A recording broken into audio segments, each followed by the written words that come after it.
Go. 3, 2, 1. I think we're live. I think we are. I'll check on my my phone. Okay. I'm checking out the stream as well. Yeah, we should be live.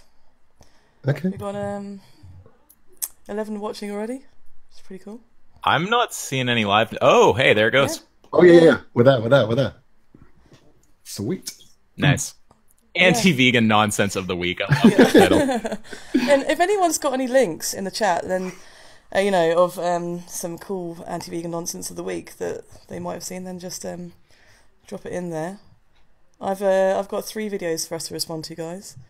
One of the ones I was going to respond to Excited last for week. the snake diet. Yeah, the snake diet one is I don't know whether he's just trolling or whether he's just, I don't know. It's kind of like it's all a bit of an act. Is he actually talking about eating snakes? No. It's I think he's talking about eating like a snake. Okay. Like a whole rabbit in one go, like dislocating your jaw and stuff. Yeah, I don't know. I have no fucking idea. That'd be sick. It's kind of like a diet where where you fast for a few days, Okay, and then sounds I shit. don't know what you have to eat afterwards, but it's probably not nice. It's probably not vegan. So. Cool. I'm game. But yeah, we'll just wait for a few more people to come into the chat and Totally. a few more watches. Well, while we're waiting, And then is there a vid sync that we can all be clicking and pausing and playing this from? She's doing it through screen sharing on. Oh, okay, all right. So you're gonna be the remote control human, Yeah. Yeah, pausing the video and stuff for us. But you'll be able to. Will you be able to see the video or just hear it? No, we can see it if you screen share. Then we can see it. Yeah. So yeah. Well, it'll be delayed behind, so we'll be more like listening to it. To be fair, you don't really need to see it, I guess. I want to see it. You want to see it? Okay. Well, let me know how you do that then, Chris. Yeah. You haven't done all this setup for me not to watch the videos. So. Well, yeah, if you're playing it in a vid sync page, just hit me up. It's just through YouTube, really. Oh yeah, no, I can do that, can't I? Yeah, and then just yeah, bear with me, and I'll try and do that now. Yeah, I mean, you could vid sync if you change the the window. You just have to realign it. Yeah. It just shows that women are not competent. Oh god, it's too. Do you know what? It's just because I'm trying to do it all off the one laptop, and I should really have another screen. It'd be so much easier. It does help. Like, Dual monitors definitely helps. Yeah. But I can only just work with what I've got, really. But you two just talk amongst yourselves. My streams now. We've got. Who else is in the chat anyway? Who have we got? We got Thaddeus Walker. He actually is the only person who commented on that video that I sent you, Emma, with the 32 views. I think I've seen that name before. Yeah, I've also seen the name Haley Gresham before. I've seen Sudipta Das. Yeah, Sudipta Das. A few of these. Christy H, I know that one. Obviously, Tim, the legend, Yay. the myth. What? Where's Tim at? He's in the top. Oh, Tim Jong-un. I thought you meant there's also another Tim who watches a lot of this stuff. Oh, no, there's only one Tim that matters. I don't know. The other one's patron, so. Oh, okay, fair. We'll let him off then, yeah. Yeah, hi Kirsty, hi Race, hi Alberto. Hello, Aguvra. I can say your name now. I don't know how to. I never know how to pronounce his This name. name is the one who thinks milk jar is vegan? Oh, that guy actually thinks that milk jar is a secret vegan shill. Oh, really? Yeah, I don't know what the logic is there. Maybe he's like furthering veganism by just being so retarded, or I'm not sure.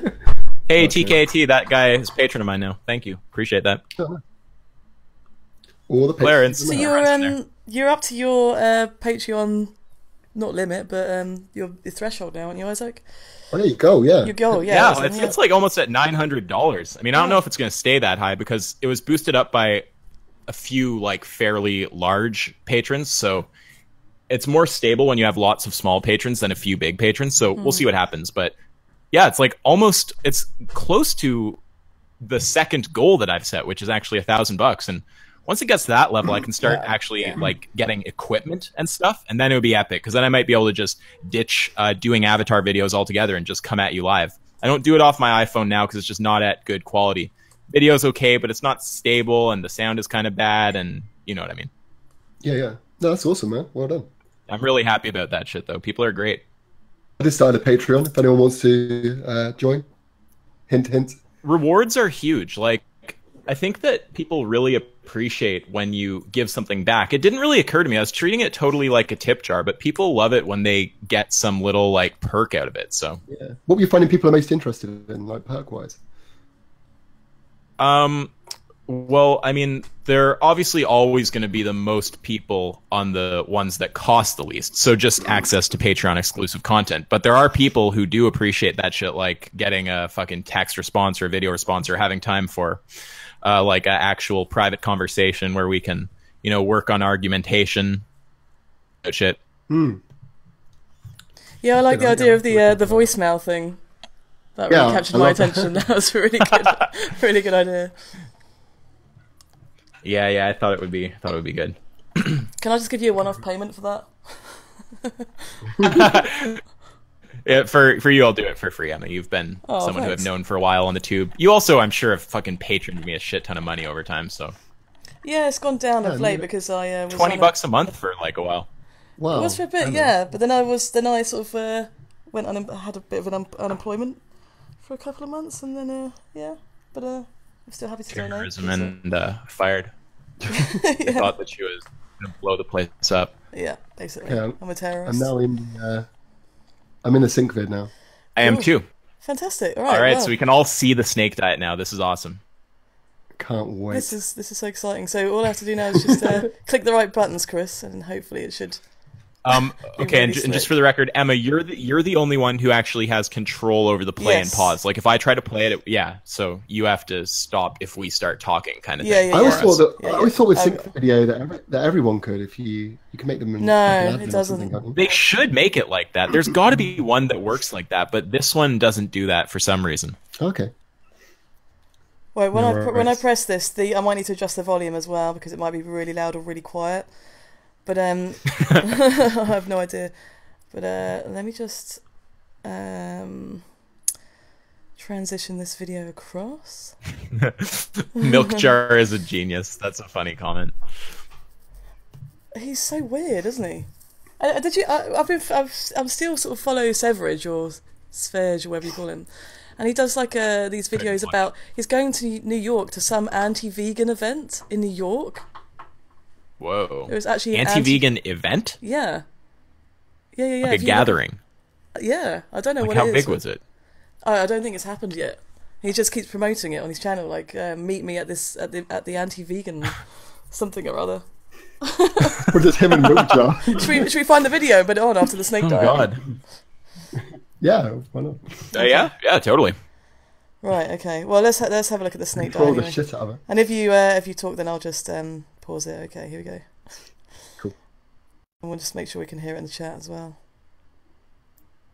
Is it broadcasting? Yeah. Yeah. Hey, Fatty! Can you hear that? Just first of all, could you hear that? Can everyone hear that, Fatty? Oh yeah, I can. I love he's got a T-shirt with this on as well. This guy's dedicated. Now, yeah, he's got. Yeah, I mean the video on the actual live stream is going to, I think, lag behind the sound. It really is but a lot. Yeah, whatever. There's nothing I can really do about that, to be honest. I've tried my best. Yeah. I was just working with what I got. Go away. As long as people can hear it. So. I've got a cat trying to call on my phone. All right, here we go. Hey, Fatty. Vegans do the snake diet! I get this fucking question all the time. A better question is this. There's huge echo. Oh, really? One sec. Maybe it's just my computer. Yeah, I'm not getting any echo here. We're fine, yeah. Okay, it's probably just mine. Can you try again? Sorry. Yeah, no worries. Here we go. Yes! Can vegans fast? Yes, they can, okay? The rules are the fucking same for a fat-ass vegan as they are for a fat-ass meat eater. Don't fucking eat, okay? I was a vegan one time for 8 days. I don't think that's. I don't think he 8 was. days. Well I think done, it's lying. mate. Well done. I think he's probably just That guy- sick in bed. Yeah. He really likes to just shout. Yeah. Yep. That's pretty much his entire YouTube channel. I've checked out a few of his videos, just like a couple more, just to see whether they were consistently all the same, and they actually all are like that. So. Tim just said he looks like fuck is he looks the like snake Diglett. guy? Well, Like Diglett. We will. I think we're about to find out. What Let's, is? Oh, okay, all right. Because I didn't eat for 8 fucking days. I've had people that are vegans for 40 days. Because they didn't eat for 40 fucking days.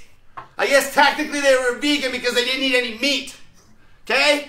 Same fucking rules. Fat asses don't need to eat. Doesn't matter if you're a fucking vegan or a meat eater. Now, before we forget, vegans are fucking pussies. Pussies. Vegans are pussies. Veganism is a first world diet. Okay? Fucking vegans wouldn't last All the a people in million third years. world countries. Huh? All the people in third world countries who can't get meat and they're eating vegan. Yeah, he's done. Oh, yeah, and I mean, it's also just like saying like not getting murdered is just like a privilege of modern society. It's like, yeah, I guess, but is that like somehow an argument that it shouldn't be? I have no idea. Yeah, this is a thing that comes up time and time again. Like, it's a first world issue, or you're really privileged to be vegan. I just keep hearing it all. Yeah, You know, some of the most- even if it is, I mean, some of it's the most underprivileged people ever are vegan. Yeah. well, even if Yeah, it yeah, is, and what I hear when I hear that is, sorry, go ahead. well, I mean, even if it is, and it still doesn't justify the Holocaust, does it? It doesn't justify murdering animals. No, of course not. And I mean, if you really think about what they're saying when they say it's a privilege, I mean, it sounds to me like the underlying thought pattern there is there's people out there who aren't able to do what you're able to do. So therefore you shouldn't do it. And that, I mean, that just sounds like it could literally justify anything, because there's always something that someone else is forced to do that they don't have the privilege of avoiding. It's not an argument for doing it or for why it should be ethically, you know, unproblematic. Yeah. Yeah, once upon a time, it was very privileged for you to be able to eat meat. I mean, it was expensive. It was only for, you know, kings and queens and things like that, wasn't it? So Yeah, you go back into the war, and when there's rationing and stuff, like meat was a privilege. I honestly just do not know enough about the history of the economics of animal products. I tell you something you should watch, Isaac, if you haven't seen it. Is it's a mockumentary called Carnage by a comedian called Simon yeah, Axtell. yeah. I've people have recommended it so many times, and that other one with the rape thing where it's like it's supposed to be an analogy between rape and eating meat, and it's like a scene in a kitchen and they're Oh Yeah. yeah.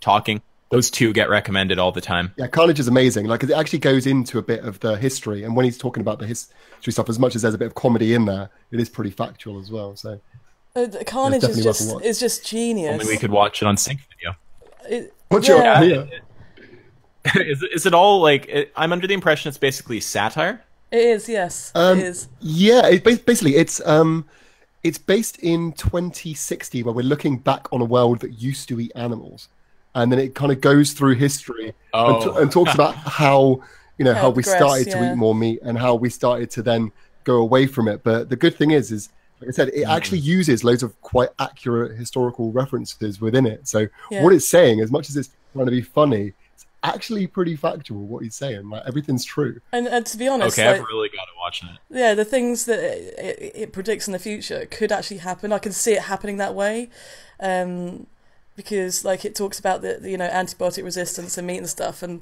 that's the reason why people stop kind of consuming meat and dairy and things like that. And I can actually see that happening in the future. That's probably how most people are gonna, just cut out those sorts of foods. But Like slaughterhouses and museums Yeah. and stuff. And I love one of my favorite bits is the bit where they show like an Easter egg, and it kind of says like, the Easter egg, the last kind of artifact of a time where we took milk from a cow and shaped it into a chicken's egg. yeah, And it's just like, fuck, we're so weird. Yeah, and with superbugs and stuff, I don't know if that'll be the straw that breaks the camel's back with animal agriculture. I don't know. I'm not sure how exactly it'll come to an end, but I think that it's going to be a general like waking up of the public, not some like kind of legal process so much. Yeah, definitely, because if you ask... Not that that's like a legal process. The superbugs aren't a legal process, but like some people think it'll just eventually get legislated.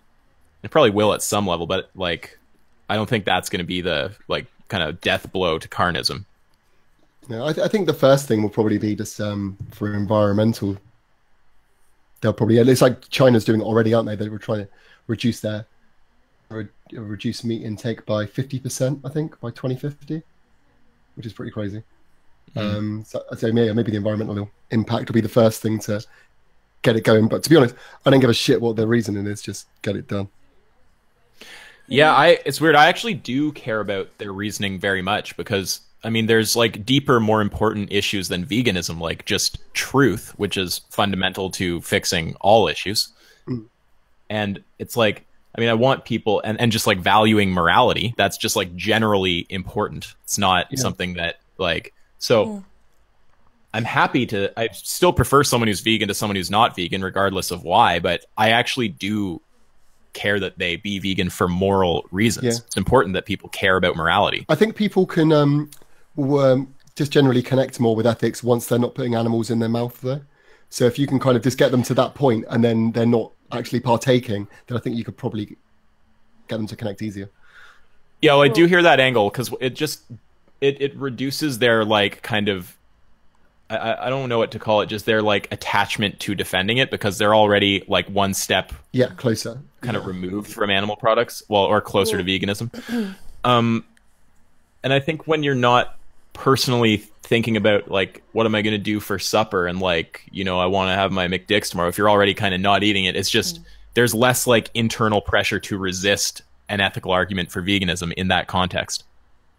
Yeah. And also, when you ask a carnist, well, not a carnist, but just any member of the public who isn't vegan, you know, like, do you think there'll be a vegan world in the future, or you know, could there be potentially?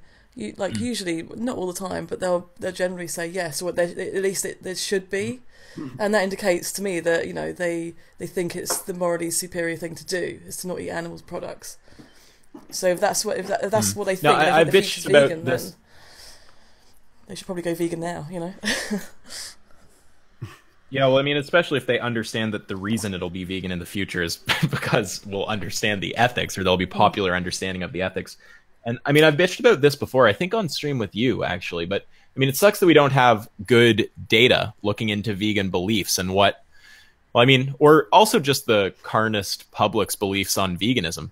But I would actually be interested, like, from your kind of personal experience just interviewing so many people, you really think that most people believe that the world will be vegan? Yeah, I think so, but I need to specifically start asking that question over and over again in my interviews to really sort of believe that, you know.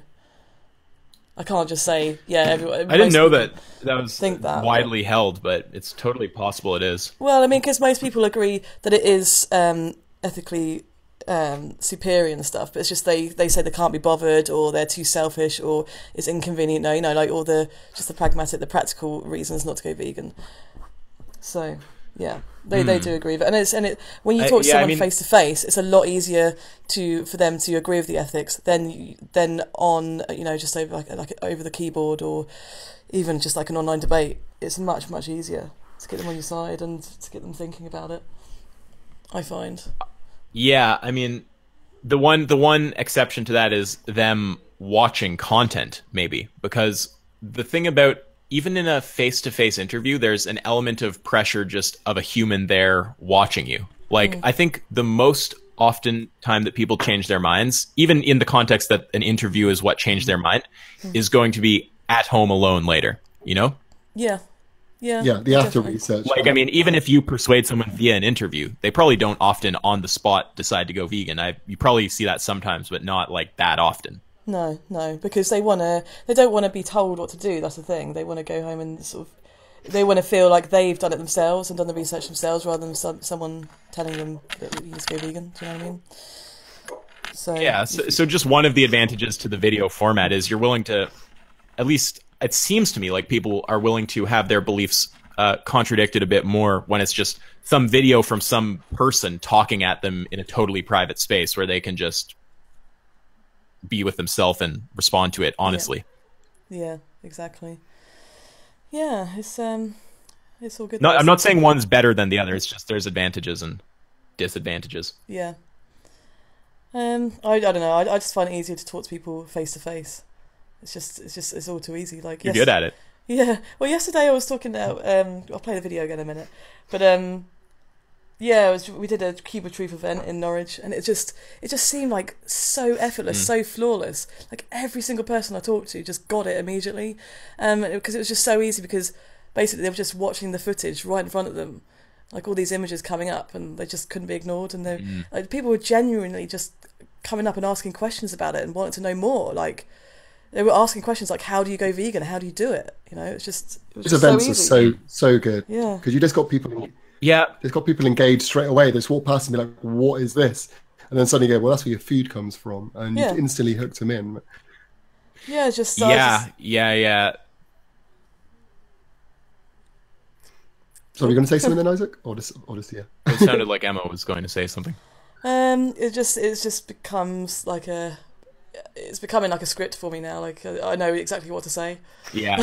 Every single time. Exactly. The more I do it, the easier it becomes. So yeah, it's not really. Have you seen this before? How does it make you feel? Do you eat animals? Yeah. Do you ever talk about not eating animals? Here's some information. Go vegan. Yeah. It's pretty much that. Yeah, and that's a huge advantage to the talking in person. Is just the energy. Like if you have good like charisma, and especially if the whole group and scene of what you're doing just has a good energy built up around it, it's like people just get sucked into it and come up to it.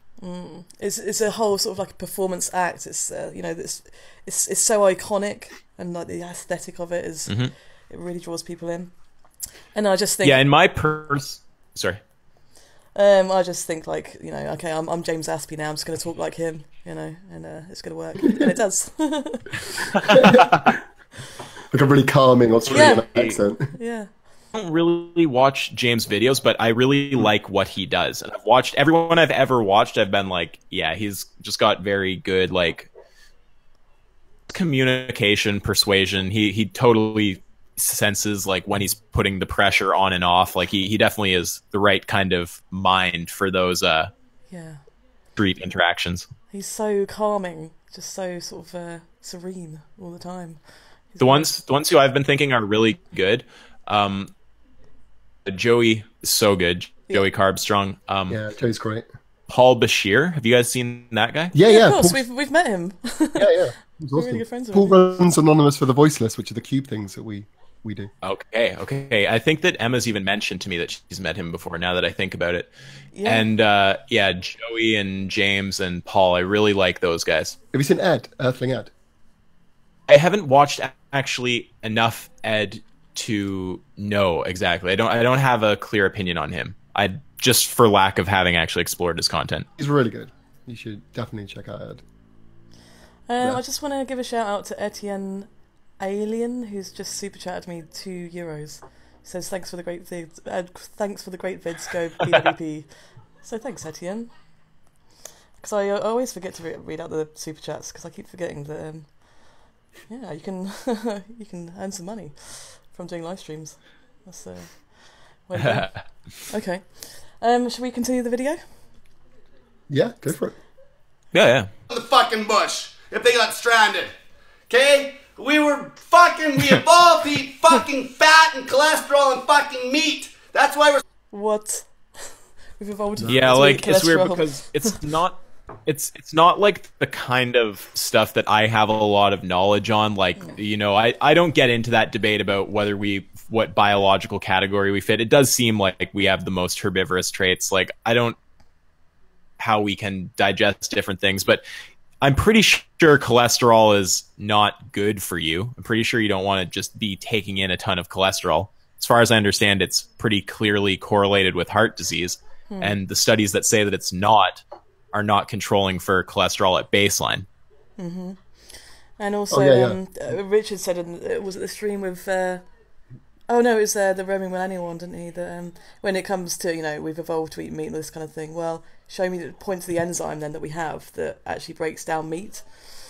It doesn't exist in human beings, so.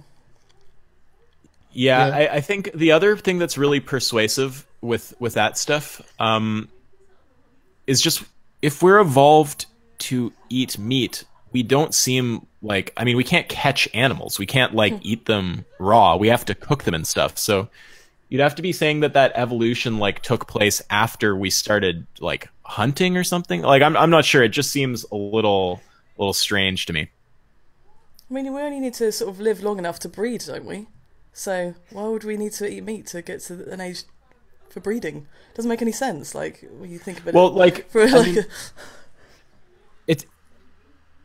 I think that a creature that's evolved to eat meat would be able to like hunt without needing equipment, right? Yeah. So if we require equipment to hunt, then you're saying that our evolution to eat meat happened post hunting. And I don't even know if that's a time frame enough for any like meaningful, like I don't know, but that's the kind of shit I don't really know much about. So take that all with a fucking shaker of salt. It trips my alarms a little bit, and to me it's all beside the point, because really veganism is about ethics, to me at least. Yeah. And none of these videos really get into the ethics, because this is the thing I was saying to you last weekend, is that, you know, when people make anti-vegan videos, they're not very sort of intelligent arguments at all.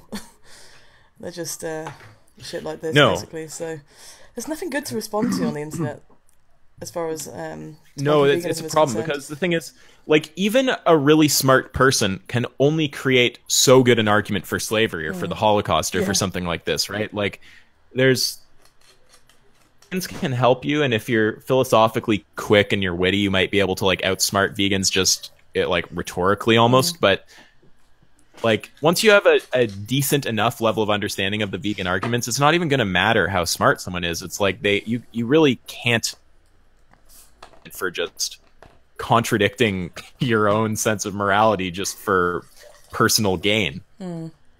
Yeah, it's usually just for ego purposes, isn't it? What is for ego purposes? Eating meat? No, just arguing against veganism in general when you haven't really got a good point to make about it. You're just trying to, you know... I don't know what it's usually for. I don't know what it's... self-defense from stopping them from feeling bad. That's what I think it is. There's that. There is ego. Like, sometimes I sense, like, intense levels of ego investment. And I think it's so funny, because people will respond whenever you point out someone else's ego investment. They'll say, what, you're not ego invested in your position? It's like, well, there is such a thing as actually, like, being dishonest. You know what I mean? There is such a thing as when your own ego is bending your reasoning into illogic, and when it's not, you know? Yeah, and people do know when they're doing that, especially if if you're a bit more intelligent, you know that you're doing that, and you're just basically lying to everyone. So it's I don't know. I mean, that kind of assumes that intelligence is connected to self-awareness. Like, some people don't realize they're just kind of rationalizing their position to preserve their ego, but others are aware of it. I don't know.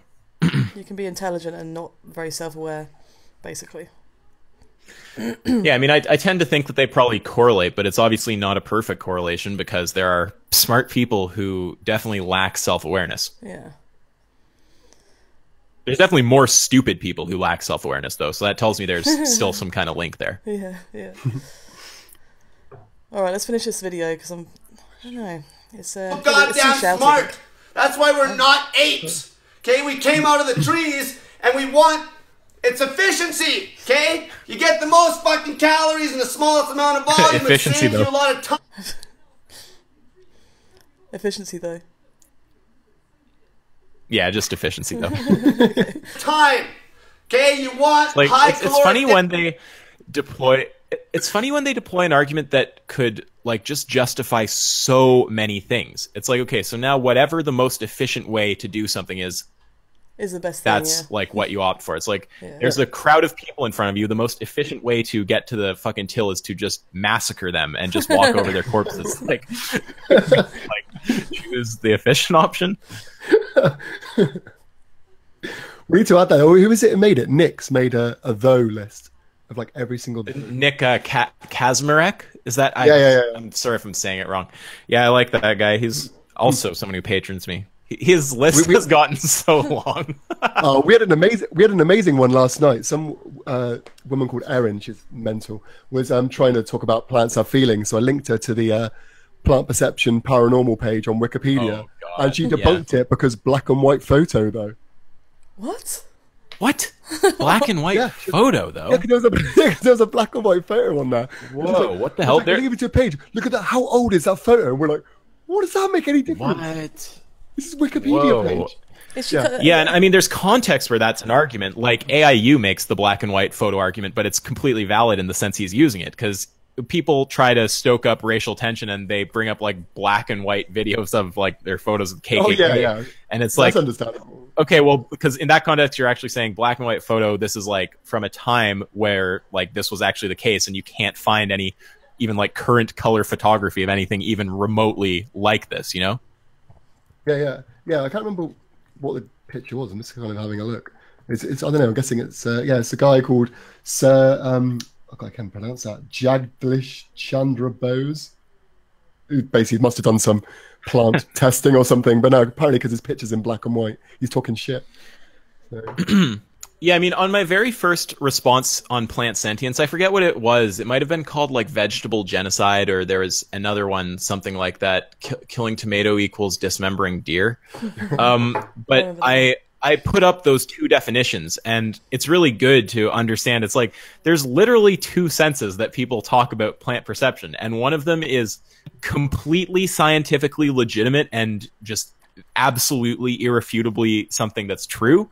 And the other is insane, like just insane woo-woo with absolutely no... So it's like you have this same term that refers to two things that couldn't be farther apart in terms of how false one is and how true the other is. I've actually got a really good backup for the plants have feelings thing, because I debated someone called the Think Pot, and he you'll remember him, Emma. Hang on, did you actually debate him? No, well, you know, it was all response videos. You didn't actually debate him. Yeah, but so old he the Think Pot. Yeah, so he deleted his channel since then. I think I destroyed him and then he just left. Oh, nice. But like, he sent me this this link saying about this proves plant sentience and everything, and I literally tweeted. I tweeted the guy that did the study and asked him blanketly straight out, "Does this, did your study prove plant sentience and they have feelings?" Yeah, and he said that. no. I sent him the screenshot. Wow, that's actually maybe the best response on plant sentience I've ever heard. Yeah. So I've got that. If anyone needs it, I've got the screenshots. So you just send it and say, "Well, this is the guy who did the studies." So he says no. Yeah. Wait, what's the name of that guy? Oh, is that by any chance the guy fucking Milk Jar was going on about? I don't know. Hold on, I can. Send Milk Jar that link. Mentions. I have a feeling it's a different guy, because it sounds like you're talking about someone who did like legit scientific work and just it was linked on BBC. I know that much. Milk Jar sounded like he was talking about someone who actually like thinks plants have some kind of like powers or something. Yeah, I'll see if I can dig it out. I've got to try and remember how far back that was now. It was a little while back, but I don't use Twitter much, so it's got to be. Jack Schultz. No, it's a different name. Yeah, for he's sure. a chemical ecologist, entomologist, plant scientist, director of Bond Life Sciences Center in Missouri, science communication trainer, jazz blues guitarist. There you go. Weird little end note there. Yeah, you have to wonder if he is getting a lot of messages from like vegans and flesh eaters. It would be so funny if he just had no idea what he was getting himself into by publishing that study. We should get him on a stream sometime and just I'd get love him to to talk about plant sentience. Yeah, and then that will just be, that stream will just go viral, because whenever they bring up plants, though, we could just bring up that stream. Like, this is the guy that ran the study, and it's all nonsense. That would be great, assuming they're referencing a study by that guy. But did you guys have you heard of this guy, Jonathan Balcombe? I'm probably pronouncing it wrong. I doubt it's Balcombe. No, I don't think so. Well, I don't know exactly what he does. He's like some kind of like, I think PhD, like fish or animal behaviorist type guy. And He's written a book called What a Fish Knows. Oh, I definitely want to buy this book because I watched an interview with him a while ago, and it was just a great interview. Okay. There's a lot to say about fish. It's surprising the shit that fish do. It made me realize there's definitely like a more there's more like kind of sentient, interesting behavior there than you would have originally thought. Yeah, I've seen a fish play basketball, so that was all I needed. What? Here, I have a question for you guys. Actually, do you feel direct empathy for a fish? Because for me, I've got fish. I feel that.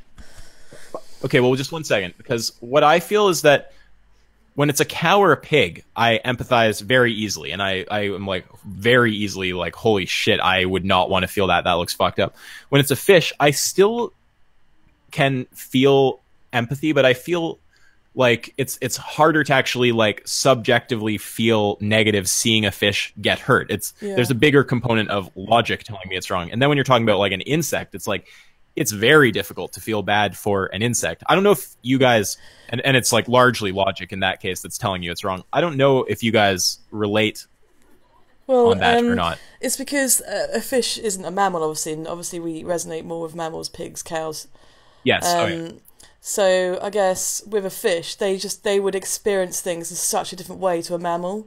So we don't understand how they think and feel. It's just going to be just completely different to a mammal, I guess. So that's why we don't empathise with them as much. But I still have empathy for them, sure. But yeah, obviously it's not as much as a pig or a dog or a cat or anything like that. But yeah, it's just a different level of sentience, isn't it? I've got two fish. I've got two like fish I've rescued, and I totally have empathy for them. Yeah, they know when I'm coming to feed them and everything, and I swim over to the side and everything, and come and nibble on my finger, and like the more time you spend near them, you kind of see that they're proper little beings. They're doing their thing. That is a thing, isn't it? Like proper little.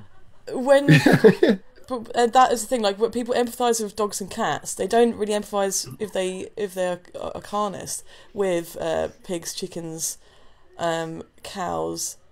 Because they just don't interact with them on a daily basis. Some people don't interact with those sorts of animals at all in their whole lives, So of course, I agree that a huge component. Totally, like I agree. A big component of it is what kind of animals you're socialized to feel like emotions for, basically. But there is, like you were kind of saying a minute ago, also for sure a biological level, because obviously we can notice that our ability to empathize, generally speaking, correlates with like genetic relatedness, right? So we can empathize most easily with like a monkey, then something further away like a cow or something, then maybe a fish, then a bug. Yeah. Definitely. I mean, I don't know the fucking explanation, but surely we've like evolved mechanisms to, detect and understand different like facial patterns and stuff like this in humans, and they probably pathetic kind of understanding of other humans that we can detect through like cues and stuff that we notice maybe subconsciously. I think that would map onto a creature the more kind of human-like it is, the more that the evolved faculty of empathy is, how well it can map best onto something that is most similar to us. Yeah, because you can see the facial movement, you can see, like cheeks moving or like panting or like there's similarities there, and there's less similarities there when you're talking about a fish, and way less when you're talking about an insect. What the fuck does an insect look like when it's happy? It does it even experience happy? Does it just buzz around or something? You know what I mean? Yeah, because that's evidence in human beings as well. We're all different, and when we find a person that's similar to us, or whether it be like same religion, same race, same, I don't know, we all like gaming, we all like, I don't know, there's a group of vegans, do you know what I mean? We all prefer certain types of people, we empathise with them more because we are sort of similar to them. So I guess it works interspecies as well. I don't think that would be evolutionary though. Like that might be just like you kind of condition yourself by being around them and relating to them into caring about them more. But like, I think that like there's probably reasons why we can empathize more with things that are morphologically or genetically as opposed to things that are further from us. And I think it's probably because our facial reading faculties, for example, can probably map onto like a cow easier than it can map onto a fucking fish. Yeah, definitely. I say. Yeah. The eyes are the eyes in the front of the head on a cow? Of a cow? Yeah, I can't think now. Do they see to the side? It's weird, actually. That's an interesting little detail. I feel like they're on the sides. Yeah. I have to Google a Do they picture have of a like cow a... Yeah, they're kind of peripheral like vision? front and side almost. Yeah, they can see forward and sideways. Like, I mean, well, obviously they can see forward.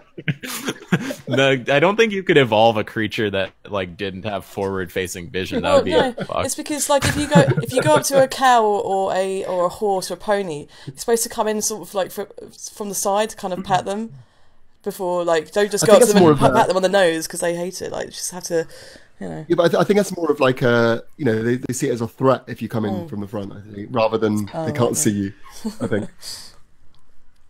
Do you want to continue with this? So I missed that. Yes, let's continue. Yeah, snake vid. Because I don't know, I'm a bit bored of this video. I feel we should go on to a more interesting one, but well, maybe we should just finish it. I kind of let's just fucking go through it. There's like it's short. Let's just whip through it. He hasn't even said what the snake diet is yet. I don't know. Yeah, what you talking about, Em? We want to explore the snake diet. Okay, hang on. Right, let's press play. Here we go. Dense foods, crazy high fats, fucking meat, cholesterol, fat. Okay, we evolved to eat meat. But I guess that's what the snake diet is then. It's just loads of cholesterol and meat and fat, yeah? and then just fast. And like, if you shout it loud enough, it becomes true. Yeah. That's how to win an argument. No reference to a snake yet. Okay. Aside, here's what would happen if it was me versus vegan gains in a fucking plane crash, okay? This is funny, this bit. So let's say me and fucking dipshit, fucking pussy-ass, bitch-ass vegan gains were flying in a fucking plane, and we had a pilot, and we're in the fucking Arctic, and the plane crashes, okay? Ever see the movie Alive, okay? Have you seen that movie? Alive? No, but I think Richard would just outsmart him and probably realize that there's no one likely to come and then like kill him before he'd even expect it. Yeah. We gotta turn into cannibals to fucking survive? Well, here's what would happen, okay? The fucking pilot, let's say he died, me and vegan gains lived. Well, I'll tell you right now, I wouldn't fucking go more than... I just want to, like, just point out, like... Who's more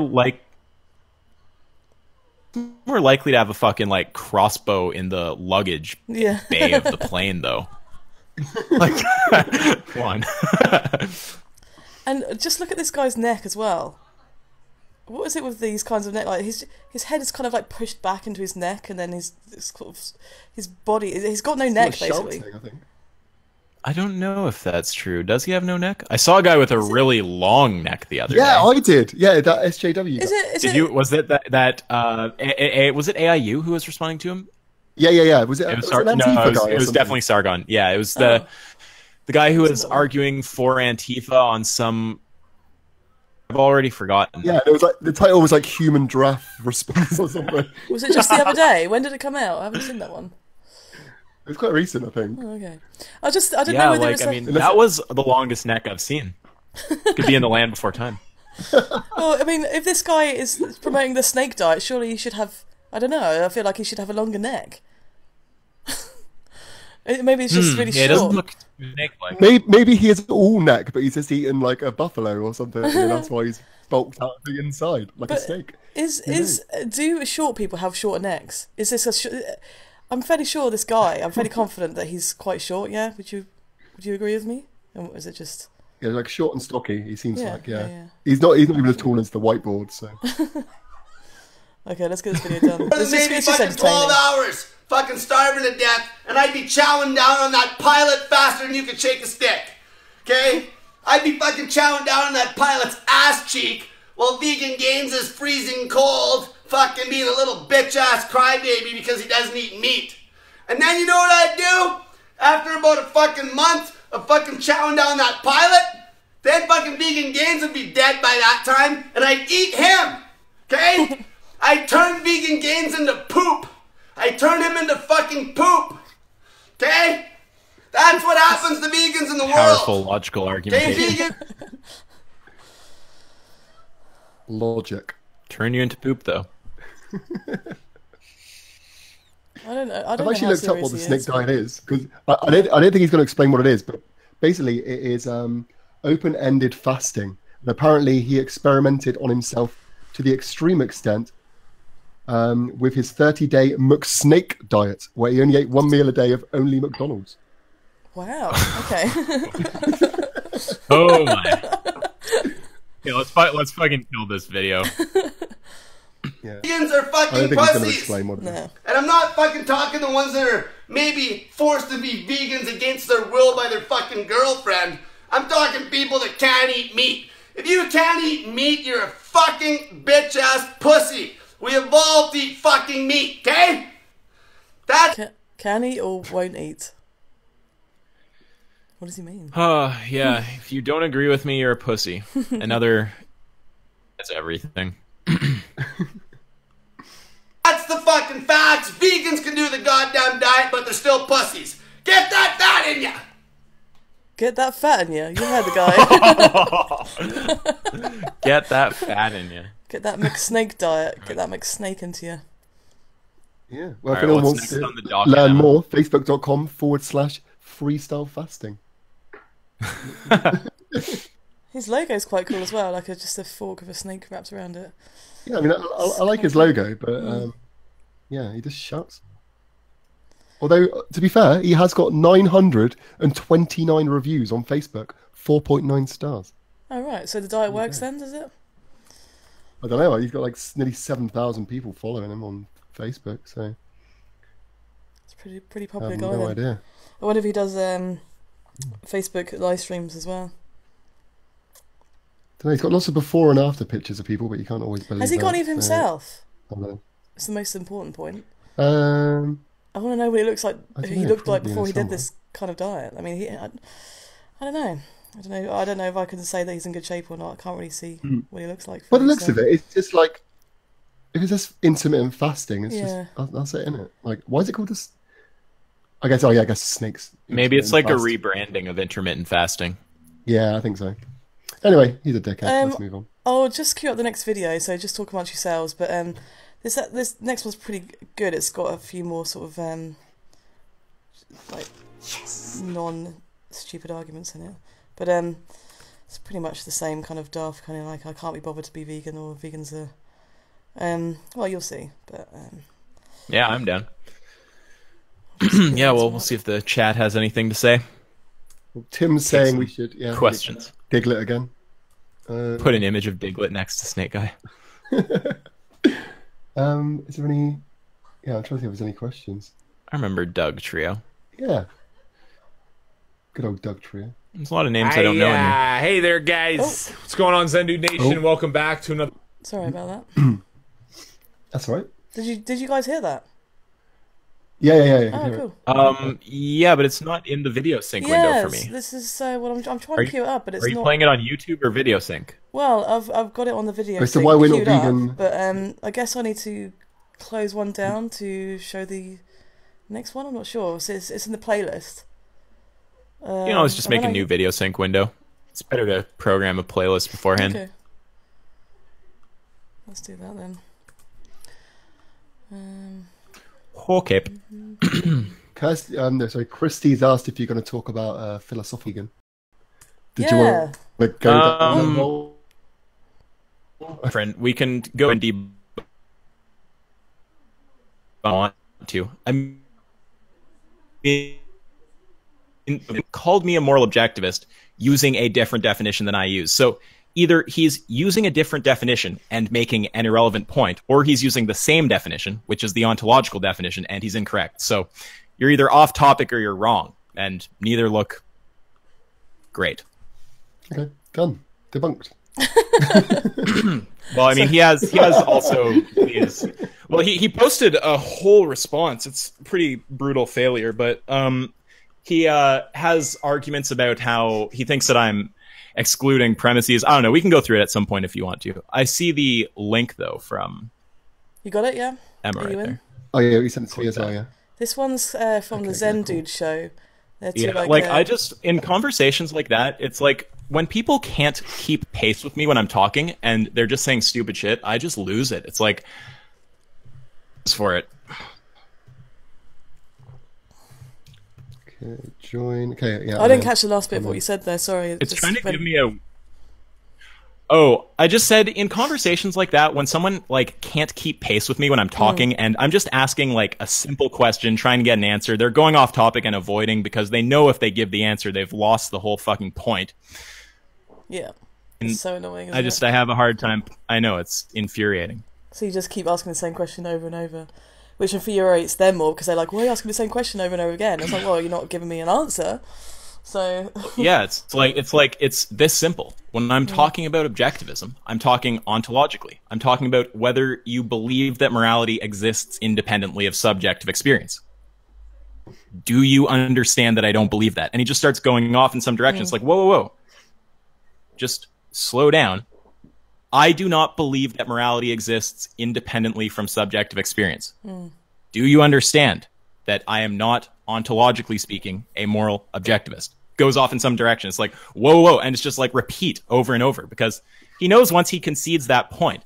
It's like if you acknowledge that I'm like, it's just you have two options. Either you're using the other definition, which is similar to moral universalism, and you're like not even on topic. You're talking about something irrelevant, or you're using the ontological definition and you're obviously incorrect because I don't believe morality exists ontologically. And when I say it's off topic, it's the same as like if I go on to, I use this analogy in the conversation. It's like if I go on to a Friended video and say, where Friended says that he's not a feminist, and I say, Friended, like by the dictionary definition, you're a feminist. It's like, I'm pretty sure that he's aware that he believes in equal rights for women. That's obviously not the sense he's using the word. He's talking about the general character of the modern feminist movement. So it's just like a kind of autistic, weird, like retarded, unnecessary, irrelevant correction.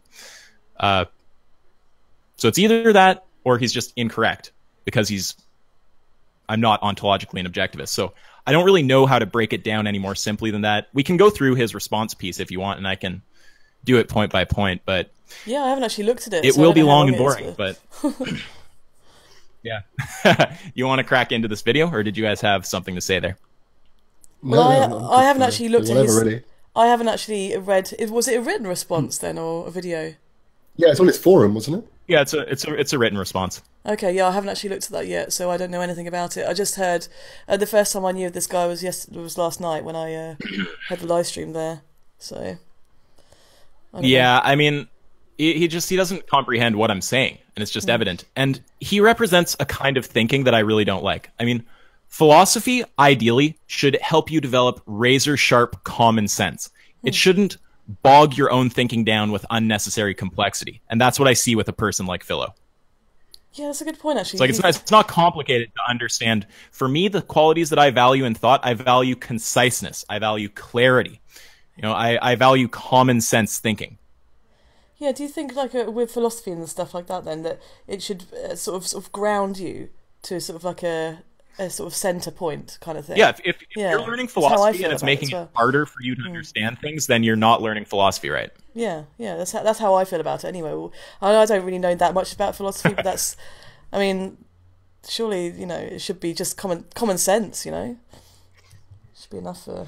for me, you know. Well, yeah, I mean, because philosophy is not common sense, but philosophy should really just be an aid to help you develop good common sense. Like, right.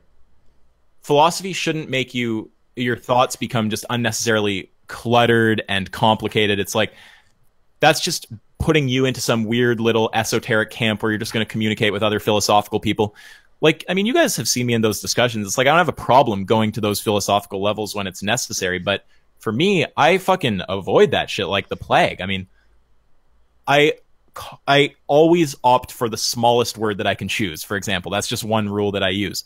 There's often bigger words that I can choose, but it's like philosophy isn't about sounding smart. It's not about trying to be any particular way. It's just about honing your common sense. A lot of people disagree with that, but that is the value that I see in philosophy.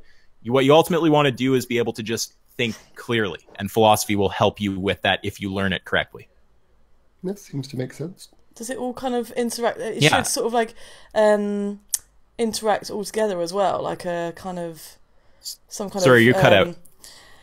Like with all these different philosophical ideas and stuff, surely there should be some kind of connection between them all, rather than, you know, like this idea is is the one you should believe rather than this idea, rather than, you know, another idea kind of thing. It doesn't seem to make any sense to me. Like, with philosophy, it should... Did I follow what you're saying? Well, like, it should be consistent with everything else that you believe. Your philosophy should? Yeah. Your overall worldview should be consistent, for sure. Yeah, that's what I mean. I mean, once it's inconsistent, then the whole structure of the thing is just compromised. And if you hold a bunch of positions, there should be some kind of a common thread of like logic or something between them. Yeah, that's exactly my point. Yeah, it should be connected. Yeah, and I mean, what it should do is like it should put you in a frame of mind where you're just trying to clearly understand what's being said and clearly and concisely you think about it. Like, I mean, I try my best to avoid like rambling on for minutes and minutes at a time. You know, it's like should be able to just kind of make it quickly. Yeah, it's a lot less. Well, it's just better to listen to as well, isn't it? If somebody's listening to you and just rambling on for ages, they're just gonna zone out eventually. So. Yeah, and it's like people who can have good philosophical conversations, you can make, it's like, you know how you would see maybe someone like a mechanic or like a guy who does like, I don't know, like stonemasonry or construction or something like this. Like, do you ever see those guys talk to each other? The wrench or like do this, and you know, when you get an explanation from someone like that about how to do something, it's clear as daylight. Put this against the screw, push the screw through, tighten it through all the way. Well, if you don't, it'll wobble. It's like just the level of explanation is so simple and so quick and so obvious, and philosophy should help you think about with that same kind of level of clarity. Yeah, it shouldn't make you like question like weird shit that just bogs you down. Ask me a question. Does Ask Yourself know he is a part of the vegan debate death squad? Yeah, it's a kind of squad that's been formed over the past few months. How am I a part of it? I think I'm part of that as well, aren't I? If you're a vegan doing debates on the internet, you're part of the vegan debate death squad? Pretty much. Yeah, but you're part of it. You got no choice. Okay. You're one of us. Can't help it. Right, let's play this video. It's called, let's do it. It's called Why We're Not Vegan by the Zen Dude Show. It's a couple of Zen dudes. Okay. Here we go. I'm so down. Let's get into it. Hey there, guys. What's going on, Zen Dude Nation? Welcome back to another episode of the Zen Dude Show. Just to quickly clear up any confusion, we're still doing Ask the Zen Dudes, but we wanted the Tuesday show to be a more general term so that sometimes we can do Ask... I might just fast forward it a bit because I'm just going to waffle on for a bit. I want to hear about their show format. Did you? Zen Dude. You want to start it from the beginning? No, I'm kidding. No, I'm not interested. I don't even know who they are. So we're Zen dudes, right? And so a lot of people think that like they associate like being Zen and living a Zen lifestyle, you know, with like a culture. Did you say something, Isaac? Nope. I think that was Chris. I think he said so Zen. So Zen. Yeah, that's all I said. As we're about to discover how Zen they are, these guys. That would not eat meat. And so we've gotten questions like, yo, you're Zen dudes. You guys, are you vegans? Are you vegetarians? Yeah. And we're like, no, we're not vegans. We're not vegetarians. We are full-on omnivores.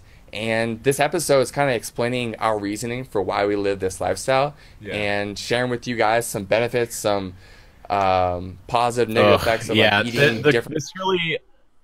Okay, pause. Yeah, with this kind of stuff, I don't know what they mean when they say they're Zen, but like I assume they're saying they're like kind of like spiritual on some level. Like they care about like, I don't know, whether it's like meditating, which meditating is awesome. I totally promote that. But, you know, it's just funny when people with concepts like enlightenment and like spiritual growth and all of this, and you're like, yeah, but like just fuck the animals. You can just stab animals if you want to.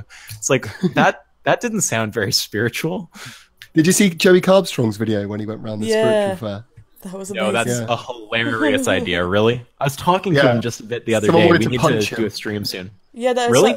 The girl's dad, he talked to this girl about spirituality and stuff, and then got into the conversation of veganism, and got her to a point where she, you know, said, well, she started showing her slaughterhouse footage. Yeah, and she's like, oh god, this is really bad and stuff. And then, I think she went away, didn't she? And then her dad came back to Joey and said, what have you been showing my daughter? Like, why are you making her cry and stuff like this? Like, this is... It's just like, that was just laying into him, was about to punch him. Getting really violent at a spiritual festival. This kind of spiritual healing festival. Sorry, I tripped out a little second there. So the guy at the spiritual festival was getting mad at Joey for telling him to go vegan and was getting like aggravated and just breaking all the principles of spirituality. He got mad because Joey showed his daughter slaughterhouse footage and said that you should yeah. And how, like, I was gonna say, how old is she? Yeah, like, what was she like? No, she was or something. Yeah, she's an adult. She's in yeah. 20s or something. Oh, because like even with kids, I still say do it. It's just there's a certain point where they're so young that it's, I think, not appropriate to show them anything violent, like really at all. Yeah, she wasn't like. I don't want to show a 3-year-old. Yeah, you know what I'm saying. I wouldn't picture Joey fucking doing that either. I'm sure that he would be fair in who he shows something to. Limits. He's a good guy. This is so funny. The Leguminati. He says, "Fuck the." What did he say? Fuck the vegan debate death squad. Join the Leguminati. That's so good. That's great. I love that. Right, let's see what these Zen Join guys the have. Lentinel fraternity. Zen out. Different ways, whether you're eating meat or no meat or dairy, etc., etc. Yeah, etc. And also, we probably get asked a lot too, just because this is a fitness channel, and if we're talking about physiques, you know, people want to know, like, how do you guys maintain a low body fat but still a good amount of muscle? Because Brandon and I also recognize we are not bodybuilders. Like, if we would stand beside, like, who's popular on YouTube, like Jeff Sade. Jeff Sade would look much bigger and fuller than we are. But this conversation is just to tackle this question of our kind of take on being a vegan or vegetarian, and then you guys can take that information and apply it to your own life. Yeah. All right. So what do we got here? What's the first talking point here? Right here. What up, Zen dudes? Why are you not vegan? And wait, are we? Are we? We're not vegan. We're not vegan. We're not vegan. We're not vegan. We're not. We eat meat. We like to eat meat so much that we eat meat almost every day. Not gonna lie to you. I'm gonna eat some meat in a couple of hours, and so we are like not vegan. What was that? Personal pleasure, though. Great start there. Yeah, not a good start.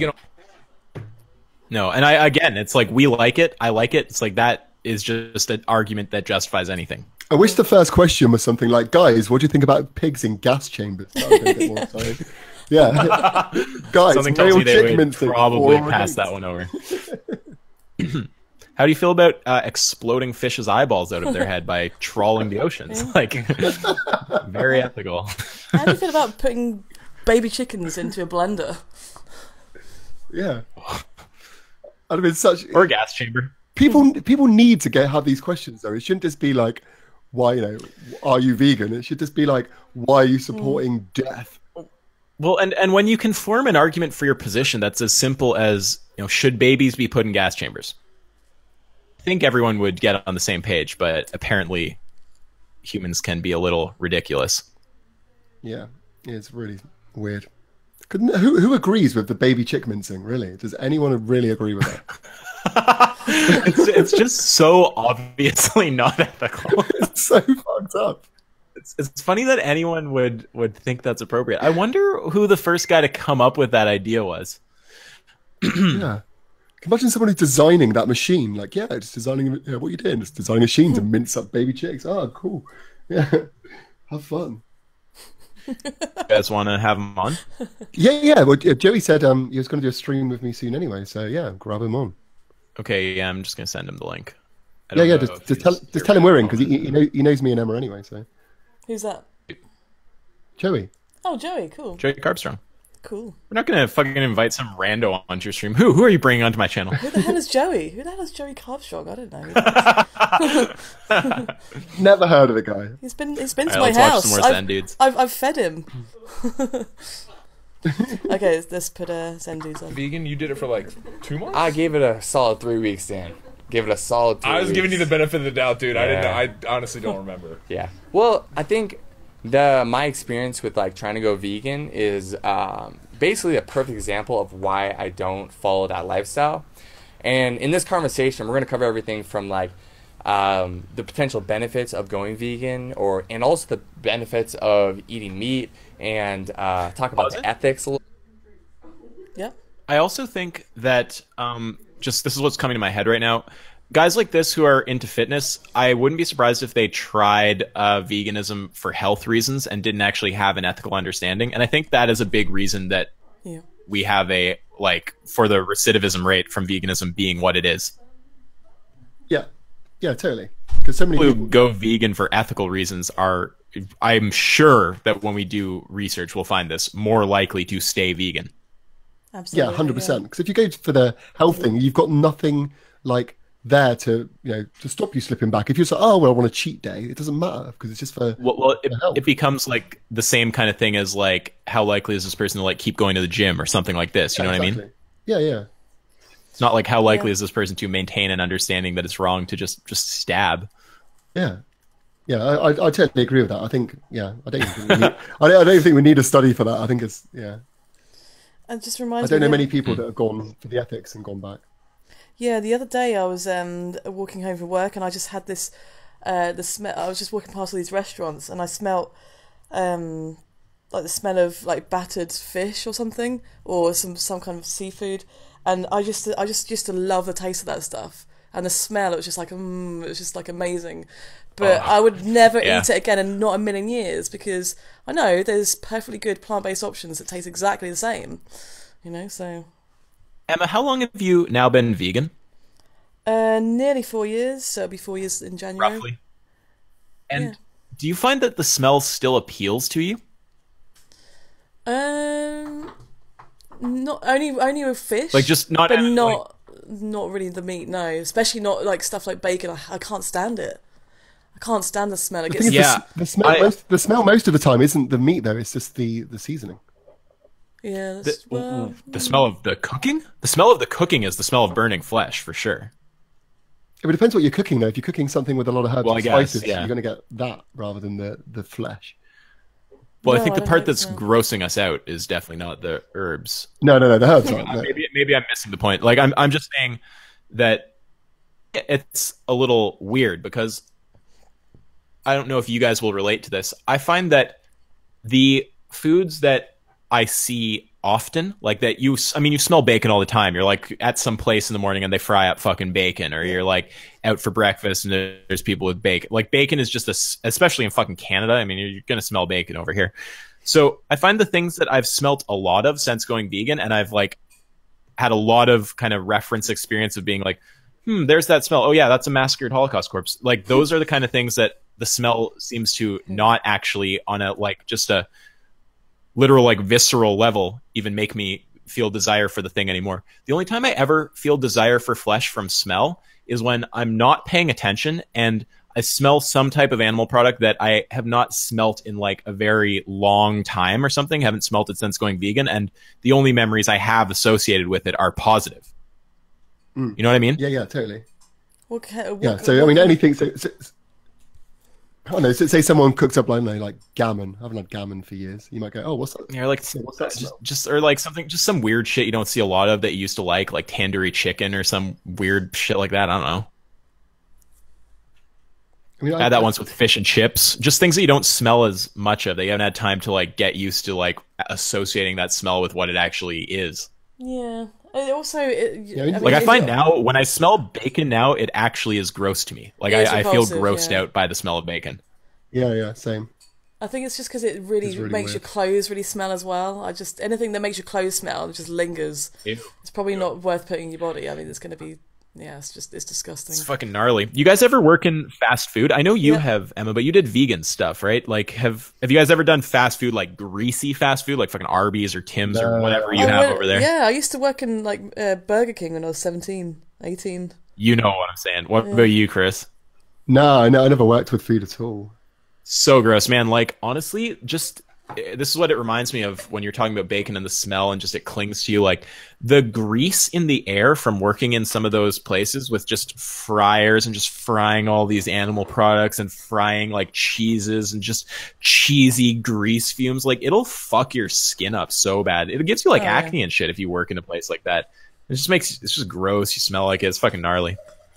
I didn't like it. I worked at Arby's. That was the worst of all. Did you used to have acne? When I worked at Arby's, it was like definitely pretty noticeable. Wasn't like I never had like fucking ridiculous acne. Yeah. Because I used to have quite bad acne from I think it was mainly from milk, from dairy. Just like underneath my chin, all around my neck and stuff. Joey's there. Yeah, like literally from where the fumes are wafting. Yeah. Is he in? Hey. Hello, bud. What's going on? How come I can't? Joey! Yes. I want one Joey, of those accent. I want one of those cool avatars that you have. How come I'm a video? You guys are avatars. Yeah, I know. It looks like you put in way too much effort. Like we have these little cartoons, and yours it's like this professional photo shoot. Yeah. Yours actually looks very good, Joey. You look quite handsome. I just woke up and my hair's not been done. What time is it where you're at right now? It's 6:30 a.m. I got up at 5 and I was debating. Oh shit! I was debating from a debate. Oil. I was having debates about palm oil on my Facebook. Oh, did you send him all those stuff I sent you? I think it's a circle debate to get into. I don't think it's a productive debate. I think it's people have a very emotional attachment to this palm oil thing, and I try to point out inconsistencies and double standards with other products that cause harm, and plant agriculture has problems. I mean, we can't avoid them, and I think to say arbitrarily select palm oil and say palm oil is bad, but you know, ignoring rubber plantations, bananas and mangoes, thousands of animals killed in wheat production for bread. I think that it just makes veganism impossible and to achieve and confusing. I don't know. Yeah, I might be wrong. I don't know. No, I generally agree with a lot of what you're saying there. Were you arguing with flesh eaters about it or vegans? No, I don't get into the palm oil debate with flesh eaters. It's usually vegans. 100%. Yeah, because that's kind of like a rule I have almost. Like I'm not going to debate animal testing or like killing insects or palm oil or some shit like that with a flesh eater. It's like I'll talk those things with vegans who are actually not coming from a place of, because if you're a flesh eater, if you don't understand that it's wrong to stab a cow for fucking no reason, then how are you capable of making a more complicated ethical decision? Like if some experiment that's like vital for some treatment or justifies stabbing a cow, you know, it's like if you don't get the basic, you can't talk about the complex stuff. It's like trying to talk about trigonometry with someone who doesn't get the 2 + 2 = 4. Yeah, but Isaac, do you think it's funny that a lot of the advocates against palm oil are actually non-vegans because palm oil hurts endangered species?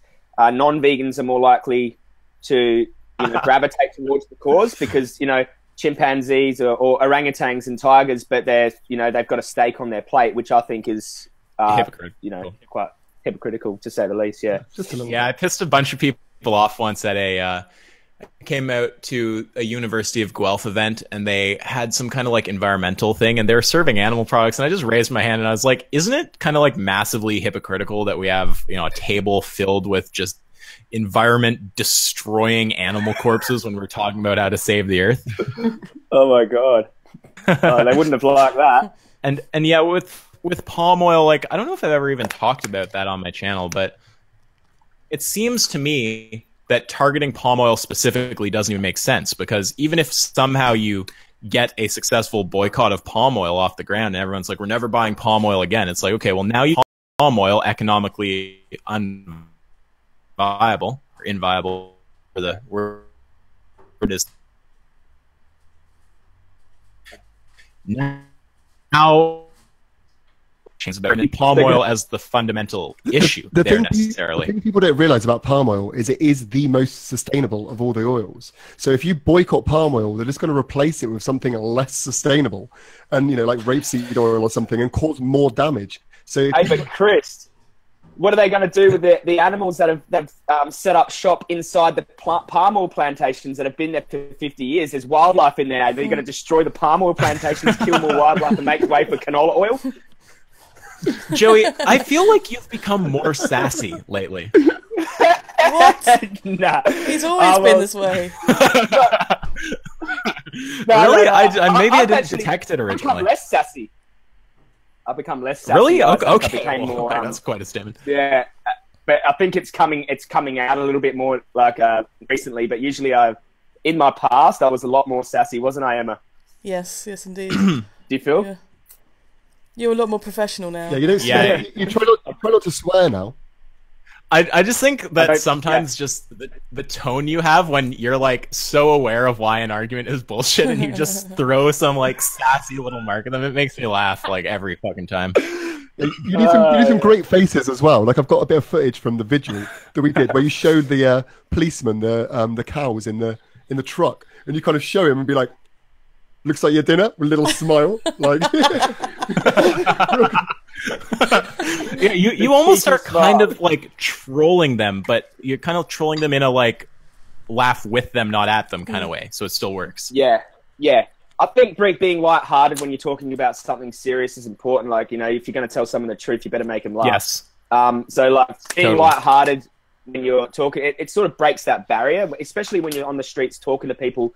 They already feel attacked, no matter what. No matter if you're as nice as Gandhi, they're already going to feel attacked. You know, so you have to sort of bring it down. You know, be more relaxed, and you know, while you question their morality. Yes. Yeah, I mean, I think that's totally true if you're doing like personal person-to-person interaction, trying to actually persuade an individual. Yeah. Like what I do is a little different on the tube, but I mean, you guys kind of know how I talk when I'm actually just in the conversation. Like you definitely want to be more like, just like jovial, and like you kind of want to turn the absurdity of eating animals into a joke that you're like both laughing at together. You know what I mean? Yeah. Does that make sense? That can help a lot. Yeah. Mm-hmm. Definitely. Because if they can laugh at their own, inconsistencies, that's good. It's sort of like it breaks that barrier and makes you less defensive and more likely to change, I think. Yes. Oh yeah. Totally. Absolutely. And then later on they can think it through for themselves, and then that's where the real change happens, like when they go home and do all the research. And you're not there, like you. Yeah. Yeah, see, it's 100%. sounds to me like the fundamentally ungratifying aspect of doing street activism, where, you know, like for me, I get gratified just seeing the comments all be like, okay, well, like you smoked that guy and the vote ratio is brutal, and it's like everyone gets what happened. But with you guys, you don't get to fucking reap the rewards. You just send carnists off into the wind and just know that some fraction of them are like, well, that guy convinced me, I'm going to go vegan now. That's so not true, brother. That is so not true. Oh, really? Yeah, you get tons of rewards. I post all of my interactions online. I don't that guy that I talk to. That person I talk to, I couldn't really care less whether they go vegan or whether they don't. But the 5,000 people that watch that video, let's just say 5% of them are non-vegans, and let's just say 10 of them go vegan because of that one video. So my interaction with that person, the effect of that and the gratification I get from that is times by the magnitude of, you know what I mean? I actually totally know what you mean. I take that back. Yeah, I will take that so correction, but you can probably kind of see what I mean. Where if you were, like, say you didn't have a YouTube channel and you're out doing that, and you're kind of pinning your hopes on, like, you want to see some change happen in front of you. I'm just saying with the street activism, like, I'm not ripping on it. I think it's good. It's fucking necessary and awesome, and I love the videos. But there's just some level of like, if you care a lot about seeing that person go vegan, no channel, you just be a bit dissatisfied. You never get to see it, but it is happening statistically. You know, some amount of them are going home and like looking at the info you handed them, thinking about it, and like, fuck, I am gonna go vegan. Sometimes you see those people again though, and they actually tell you that they've made a change, and that's so funny. I've had a few of those actually. And I've had that as well. Yeah. Sorry, you go ahead. You just hopped on. No, I was just going to say I always tell vegans, especially street activists, that our job isn't to turn everyone vegan. Our job is to plant the seeds and Totally. That's it. That's what we do. Attitude. We plant the seeds and we leave them in them, and we're like gardeners, you know. So yeah. Well, how cool is this though, Joey? I mean, we did Cube of Truth yesterday in Norwich, right? And this guy came up to us and was actually telling this group of girls about what the footage was about, because he'd actually seen it the previous month, and he's actually gone vegetarian, but he's gonna go vegan. Like after I talked to him again for the second time. At the Cube of Truth event, so which is pretty cool because Norwich is such a small city that you see the same people. You know, you just see them again and again and again, and you can have these multiple interactions with them, which is pretty cool. That's hard if you're doing the covert filming like I do. you know, some people don't know they've got 150,000 views on my channel. But you know, the greater good. Surely, the greater good. You, correct me again if I'm wrong, but surely the reason that you do that is because the camera changes how they react if they see it. 100%. Yeah, 100%. That is a lot of the reason I get really good interactions like that. In a public place, it's fine to do. There's no legality around it. I had a bit of a morality issue with it. I was like, is this cool? Like, but then I looked at the greater good and the greater good and it's so much more than this small, you know, privacy thing. But the amount of good that it's doing outweighs anything. And I don't put anything on there that I think, you know, could, you know, somehow. What's the word? Put the person at risk if they say some personal information. I don't put that. Yeah, I don't put that on. It's just vegan talk. Yeah, you're not there to fuck with them. Yeah, and I mean, I'm sure that like I mean, maybe this. I'm not sure if this is the best like argument or something, but I'm sure that if someone told you like I'm really unhappy that I'm in that video, I don't want that on the internet, you'd probably just take it down. Like I've done that with videos when I was all pissed about my videos. Yeah. I was like, you take yours down, I'll take mine down. Yeah. That's actually happened to me. True. Depends. I hear that. If okay, yeah, let's hear. It depends if it's a reasonable request, you know. I've had a reasonable request. Yeah, well, I hear that. A lady that I interviewed that felt really silly afterwards, but she was 9 months pregnant. She was about to drop it any day now, and it was really making her anxious. She's like, "Please, can you take that down the video? I'm about to drop." And I was like, "I'm not even going to bother arguing with you. I'm just going to take it down." Which is a shame because it was a really good video actually, but yeah. No, that's. She emailed me personally. Would she have accepted if you? Would she have accepted if you blocked her face out or something? No. Yeah, I that's another option. I could have said all that, but she sounded really sort of. She sounded like these sort of anxious types. Really a lot of anxiety and stuff. And I just wasn't even gonna. Completely fair. Yeah, I don't want to be responsible for. I had a guy who was I clickbaited the title and I said farmer on drugs destroys vegan activists because he was I couldn't tell whether he was on drugs or whatever, but it actually did quite well for my view standards. And he actually emailed me and he said, you know, to suggest that I'm on drugs is quite a low blow. I mean, I don't use any drugs. And he goes, and he asked me to take the video down, and I didn't. I said. I didn't actually reply to it. I just changed the title to Drunk Farmer because he was actually drunk. He wasn't on drugs.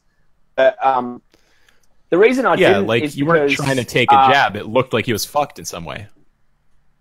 His eyes were like he looked impaired.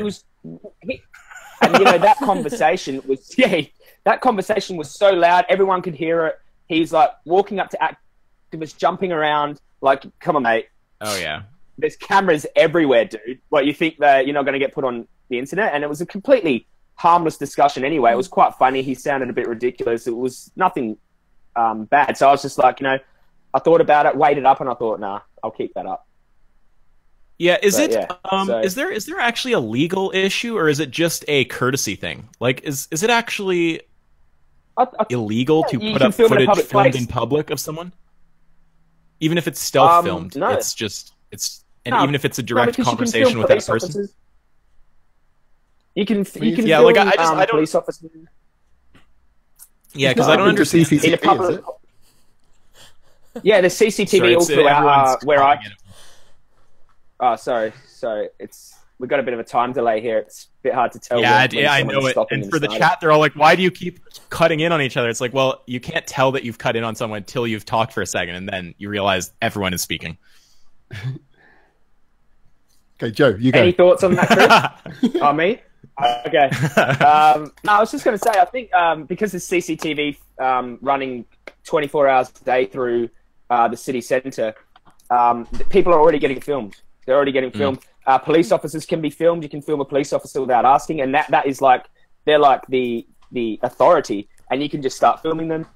As long as you're in public place, as long as it's nothing of a sexual nature, as long as it's nothing to do with someone's child or like, but public filming is fine. Look at Facebook. Yeah, because like, I don't know those. I don't know those laws, but like, assuming that that's accurate, like, yeah, I mean, then there's not a legal issue. I guess the courtesy thing, if it's just a courtesy issue, then yeah, it would really just come down to the specific situation. Like, if I feel that that person deserves to not be in a video. Well, I mean, yesterday I had definitely, and I'm a fair person. Yeah. Yesterday. Oh, there's a bit of a delay. Sorry. Yesterday I had a really good experience with somebody at the Cube of Truth. He saw me filming. I was just sort of like walking around the perimeter of the Cube, just filming in general, and he saw me, and he was talking to one of the other activists, and he just saw me. He's like, "That girl's filming me." And he came straight over to me and said, "Look, can you please delete the video?" And I was like, "No." and he had a kid and everything. I thought, "Oh, is it because you've got kids or whatever?" It was just this little kid in a pram that he had, and he just said, "Look, I'm asking you politely, can you just please delete the video and I'll tell you why afterwards?" And I was like, I don't really want to. Sorry, I'm confused. Did you film an interview with him? No. I was just filming like the parameter of the Cube, just like some B-roll, just like just filming the parameter of the Cube and just everyone in general having some. Oh, I told him to suck a dick. Politely. Yeah, but the thing was though, Isaac. He said to me, "Look, I'll tell you why after I've deleted the video." I was like, "You know what? I've got so much footage anyway. I'll just delete it because it doesn't really matter. It's just B-roll." And he said, "Can I watch you delete it? I need to see." And I was like, "Oh God, okay. This guy's probably got a good reason. I'm just gonna delete it and then see what he has to say." And I told him, "Look, I don't need to know. I'll just tell you, because he wanted to know about the footage that he was seeing in the Cube and everything like that." He seemed like genuinely interested in it. So I deleted the video, I showed him that I was deleting it.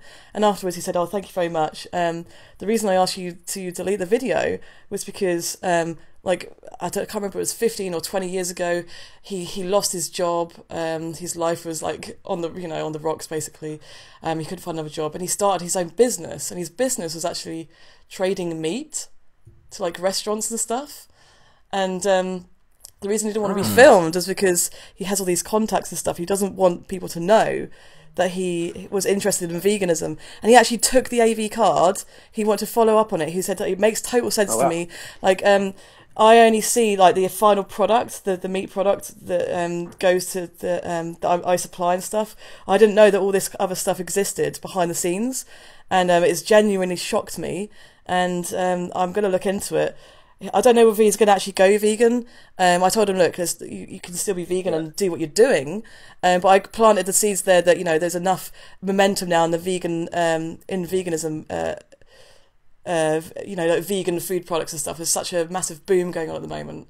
Hopefully, I planted that seed with him as well. And he took the card and he was really grateful that I deleted the video. So I suppose the gist of that is, sometimes, if you just cooperate with people, it can work in your favour. But that was just by total chance that happened. 100%.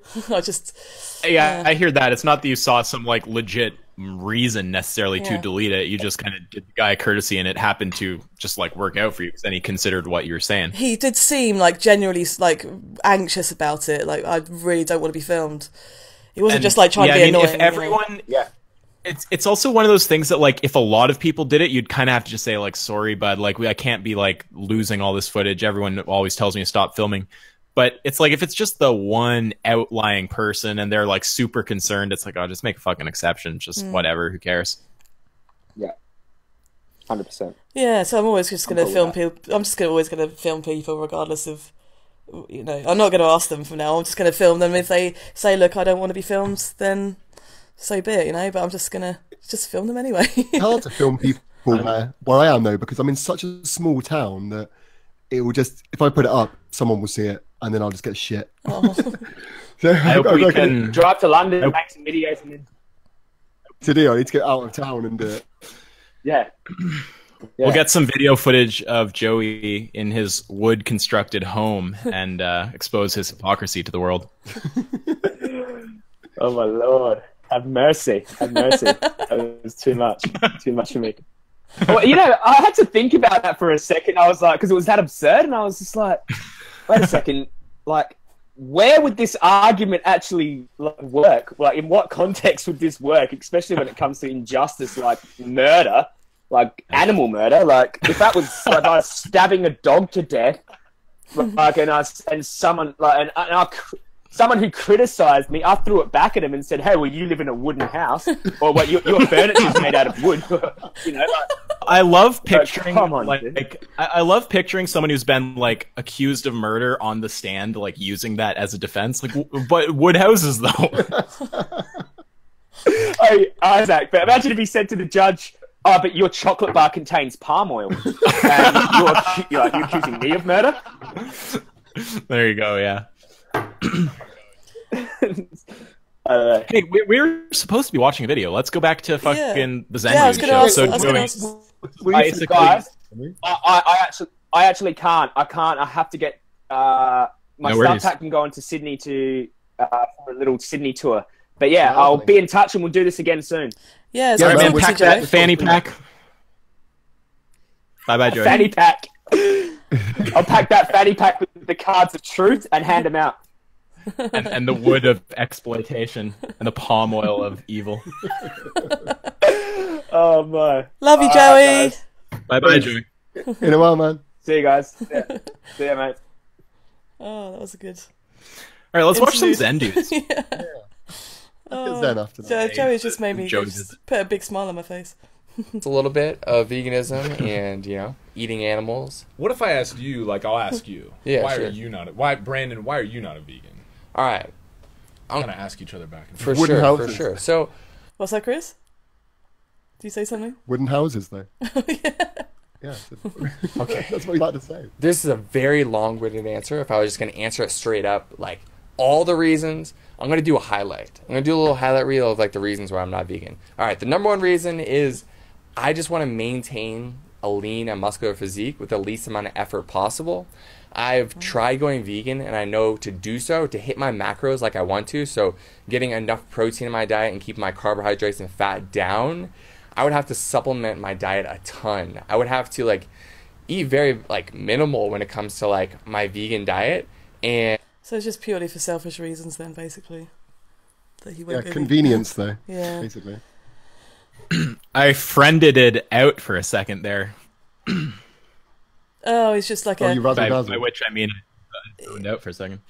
He thinks it's not the most efficient way of eating. Like, to be vegan isn't the most efficient way of eating to maintain his lean muscle mass.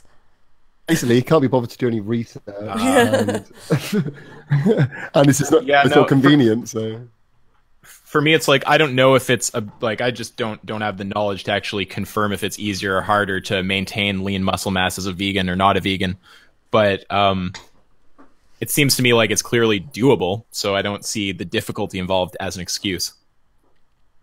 Yeah, and even if it is more difficult, it's still fucking worth it, right? If you think it's unethical to murder animals, then surely, if it's more difficult, then so what?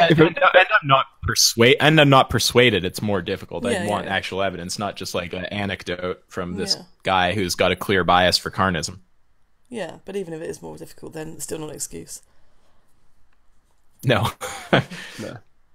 Here we go. And, as in, of course, I'm eating lots of fruits and vegetables, etc., but a lot of the protein is going to come through supplementation, through taking protein powders, through taking different protein bars. And I know the argument on the other side of the blood of the conversation is you can get enough. Oh, I was just saying inject the protein.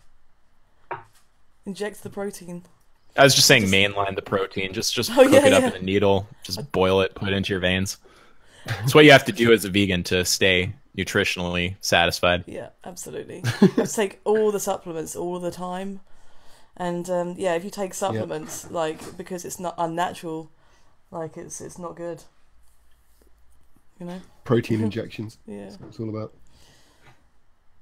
Sorry, I just realised that the video wasn't playing on the live stream, so I've put it up now. People just hearing the sound and not seeing the video, so there we go. Enough protein through eating plants, and like that's true, but along with that comes a lot of carbs and fats, which makes it hard. And farts. And farts. Oh, don't even get farts though. Farts though. Farts are a problem. Would you agree? No, I would say I farted a lot when I first went vegan, when my body was flushing out. Since then, no worries. Let's not a big chili or something. But... Apparently, it's to do with like not chewing your food properly, especially like beans, that kind of stuff. Would you? Is that just me then? Do I just have a flatulence problem? No one else has. I mean, that's not a vegan problem. That's just a bean problem, isn't it? I don't know. Everyone eats beans. Well, yeah, I guess. Know. Either way. Farts do not mean pigs should be in gas chambers. So. Next point. Is Isaac still here? Is he gone? Oh yeah, I'm here. I was just chirping people in the chat. Sorry. Okay. Get me started on the farts. I just hear you guys talking about flatulence. And so when you're getting all the carbs and fats along with that protein, it's just too many calories. I end up eating a calorie surplus. Yeah. And my apple stinks. Dude, so bad. Yeah, I'm surprised that that wasn't my number one reason. Yeah. The number one reason why I'm not vegan is Dan stinky asshole. Oh, my farts. That is not true. It's basically just a physique thing, and in addition, no, actually, it's just a physique thing. Yeah. Yeah, I just don't. That's the number one reason. It's just his physique, his own selfishness, basically. Yeah, because I don't want to look ripped. That's basically it. You just too lazy to do research. Yeah. Supplement that much. I want to eat whole foods, and I want to eat animals. I think the human body is very good at processing meat as long as you have a balanced diet outside of the meat that you eat. So I'm okay with it. What about you, Dan? Why aren't you? I'm okay with animal slaughter. I'm down with that. Yeah, I mean, balance though. Yeah, if it's balanced. I mean, yeah, it's just all about, they just care about their physiques. It's more kind of like the health argument rather than an ethical argument. I think they do get into the ethics part of it in a little bit, as we'll see. Yeah, but I'm wondering what they say about the ethics. That's more what I'm interested in. There is a little bit. However, I do really need to take a piss, like really quickly. Go pee. Chris and I can. Yeah, is that all right? Yeah. Do you want me to keep playing it or? Yeah. Yeah, but you can't pause it though. Well, we can't stop it. So we'll just chat. Yeah, that's fine. I'm only gonna be like. Wait, no! Don't play it. If you play it, it'll just play the whole time. Yeah, exactly. We can just talk about shit. Okay, just chat amongst yourselves. Do you do any of that street activism? Oh, sorry, I couldn't hear that, man. What you'd say? I was just asking if you do any of the street stuff. Yeah. I'm out every single weekend almost doing it. Whoa! Holy crap! Yeah, so I'm doing the same. And I'm doing the same kind of things. I don't do as many. Well, I do the interviews, but not. I just don't generally film them as much because I don't have anyone to film them, so I just speak to people. And is this with Anonymous for the Voiceless? I do it. Well, I run an organization called Devon Animal Save, where I live. So whoa. Yeah, I don't know much about you, Chris. You run an animal save. I think you may have told this to me, but these conversations can all kind of meld a bit in your head. Yeah. I think I briefly said so. So we started that, but then we do outreach stalls in like 3 different cities. We do protests at like horse racing and that kind of thing. We have the Cube of Truth. We do the Earthlings experience. I do university and college talks on veganism. I'm making a documentary. Pretty much do a bit of everything, really.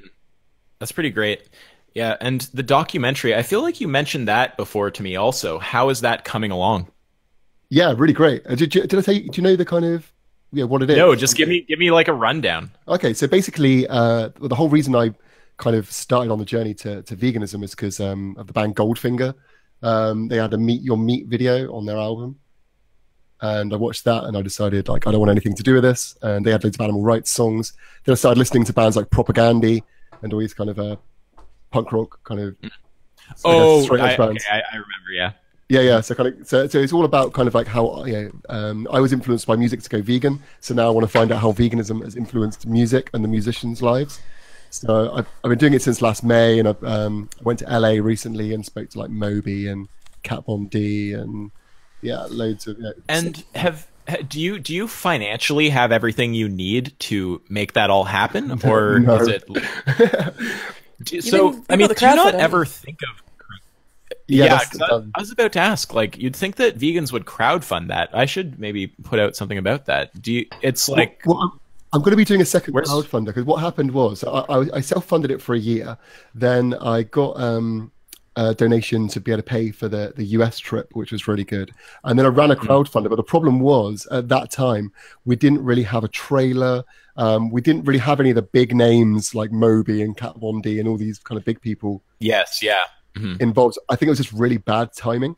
So yes. So I want to start another one, and because we've got plenty of stuff to make an epic trailer now, and we're going back. Nice. Yeah, we're going back to LA in November because Moby's got like a vegan music festival, so we're going to go cover that, which would be pretty epic. Nice. So, yeah. So at the moment, we've got a little bit of funds left just to get kind of around the UK, but we're trying to chat to someone about helping us out for the US trip, and then another crowdfunder, I think. Did you see? That's sweet. Yeah, let me know. I don't think I can do much, but I'll definitely share that out when you do that. Yeah, that'd be really appreciated, man. If any help kind of getting it out to people will be awesome. Totally. Yeah, what did you say, Emma? We should do a collab video, Chris, about that, and get it out there a bit more. But that just reminded me, like sure. The film and everything, and crowdfunding reminded me of. Did you see Viva are doing crowdfunding vegan adverts to go in the cinema? Oh yeah. Before the films, that'd be epic. Yeah. Pretty cool. Sorry, what? So adverts, when you go to the cinema to see films, and the adverts before, they're gonna. Really? So they've got That's cool that they got in there. They've got a donor who's willing to basically double anything that you donate. He'll double it basically. So it's pretty cool. It's going to happen. Wow. It's exciting. Yeah, that's amazing. I mean, yeah, it's been. I think it's just amazing that the Go Vegan World has been putting up posters everywhere, and bus stops and all this kind of stuff about kind of ditch dairy, and dairy separates mother and children, and the advertising board are having to pass them because they're not lying. They're like, well, they're not lying, and this is what happens. We can't say no to the advert. I think it's pretty awesome. I love that they would actually get adverts into movies. Did you guys hear about... I feel like it might have been PETA maybe, but they did a whole train station. Oh, no, it wasn't PETA. It was in the UK. Actually, PETA, well, maybe PETA did in another place, but there was definitely one in the UK. It might have been Go Vegan World, actually. It was King's Cross, maybe? They did every single possible space. It's a pretty crazy thing to do, yeah. I mean, that's sweet, because then it's just this huge, like, you just have walked into Veganville, and you're fucking stuck here waiting for your train. So deal with it. 360 directions, animal shit everywhere. You have to close your eyes to avoid it. Shit's happening, though, and, when there's huge posters saying, like, baby chicks are getting minced. Like, please don't kill me. The vegan posters are so funny because it's like, it's just they make the most obvious, like, simple moral statements ever. Like, don't eat me, or like, I am not food. Yet people actually struggle with that. I know, it's like Friended. I know, it's just ridiculous. It's when you get it, when you get veganism, it's the most simple thing in the world. But then I guess it's not people's fault. We've just been brainwashed, haven't we, since the day we were born. So yeah, I mean, well, it's weird because generally speaking, it's not people's fault. So I don't assume guilt, but when someone demonstrates to me that they understand what's up and they just don't care, it's their lack of like mental fortitude that's the problem. That's when I start losing respect, because now it's like, well, why won't you do what's right? And how would I feel if you were doing that about an issue that affected like my family or someone else? Like, I don't respect people who treat ethics like that. Once they understand an ethical issue, are like, I just don't give a fuck because I'm lazy. I think it is really hard for people though. Like one of my really, really good friends, like he understands everything. I've spoken to him like a million times. He said that if there was a debate against people, he would literally be on the vegan side. But he just straight out admits to me, he said, "Look, I'm just in a habit. I'm just fucking lazy. I just can't do it. I know I'll just go in and order it, and I just can't do it. But I fully agree with you. But at least I respect his honesty. He at least doesn't try and bullshit me. He fully admits he's a hypocrite. No, I just don't understand. Like apathy. I mean, I don't understand that kind of mentality. I really can't understand it. How can somebody? I'll go on. Yeah, I know. How the fuck do they do it? Like, I'll tell you the kind of things that I say to people. Like, if I get a message from someone that's like just not taking morality seriously, like here's one I got today. I won't say the person's name. What are your thoughts on Beyond Meat? I'd totally switch if it were affordable. But what do you know about the quality? What are cheaper alternatives or brands? And I just said, I don't have a moral issue with synthetic meat. I still wouldn't eat it for health or aesthetic reasons. No sense raising my cancer risk, heart disease, or obesity. And I said, no offense, but I'm always honest with people, and some appreciate it. If you're saying your ethics are contingent on a tasty and nearly identical meat substitute, you are committed to ethics in any serious way, or B, weak-minded and lacking willpower. A strong-minded, ethically concerned person would simply say, fuck that shit. I'm not paying someone to stab an animal past the veggies. And then I just linked him a bunch of like good vegan brands and like fucking some good cookbooks and Challenge 22. Yeah, you would think that though, wouldn't you? You would think people would just be like, it doesn't matter if I can't find a replacement. This is wrong. I'm just going to stop doing it. A lot of them respect the honesty too. Like some people think I'm a dick, but I mean, this guy here is just like fair enough on the ethics point, and thanks for the info. You know, it's like, oh, cool, yeah. What's any point in like lying to people about shit? It's like just we should be serious about the ethics. Yeah. I don't have respect for that attitude that just says like I just don't care about ethics, or like this is something I'll do if you make it easy enough for me. It's like you are thinking in a very just weak-minded way, and that's part of why I don't have like for everyone. Like this is why I'm amazed at the individual attention that you guys will put into people, because for me it's like when someone demonstrates themselves to be stupid, or they can't keep pace with me, or they're annoying me, it's like I'm done with it. I'm like, you're wrong. I don't have bringing myself down to your mental level to try to reason with you about this. If you can't comprehend, go talk to fucking Emma or someone who will actually have the patience for you. Yeah, I'm a dick though, so I don't know. We just take your scraps. That's all it is. You're like, fuck you, go and speak to Chris. Well, I mean, I don't know. Some of not like I don't want to paint it like that. Like we talk to some of the same people. I mean, we all talk to Friended. Like I speak to them semi casually. Like I mean, we'll have little message exchanges. Yeah. I really wish I could have spoken to Friended for longer, if I'm honest. Why don't you have him on your channel then, Chris? I'm sure that we can get him on. He's probably just chilling if you want. Yeah, but it's the kind of thing where I can't. I gotta go to bed like shortly. I can't be up all night. I've got work in the morning. I really can't listen to his voice anymore. I just can't. No, I mean that's fair. But the thing is with Friended, about the logic of it, but he doesn't want to talk about veganism. I want to talk about veganism. I want to tell him what happens to the animals. Context matters. As far as I'm concerned, I want to actually talk to him and go, "Hey, this is what happens. Do you think that's actually good? Do you agree with that?" Yeah. Or show him the footage on the screen. Yeah, exactly. I'd be like, he won't watch it. You think I've got watch it? He doesn't want to watch it. Why not? Footage of me like stood outside of slaughterhouses filming the animals going and shit. I'll be like, well, look at this. I'm talking to them because what I find with people when I talk to people is that they go through that what is it? It's like the 3 stages, isn't it? You get the violent, like denial or whatever. Then you're kind of in the middle stage. It just makes me laugh because it's like deprogramming someone. Yeah, it really is. It totally is. So what I normally notice though is when I speak to people, they get those, because I think he just went into defensive mode, if I'm honest. Because, when I said to him, like, oh, do you need meat to survive? And he said, none of your business. He's on a defensive. But the thing is, he's defensive because he doesn't know what to say. But once you break that down, I find you have really people after that. Once they get over that hurdle, you can have really, really good conversations. And I kind of wish I'd got to that point.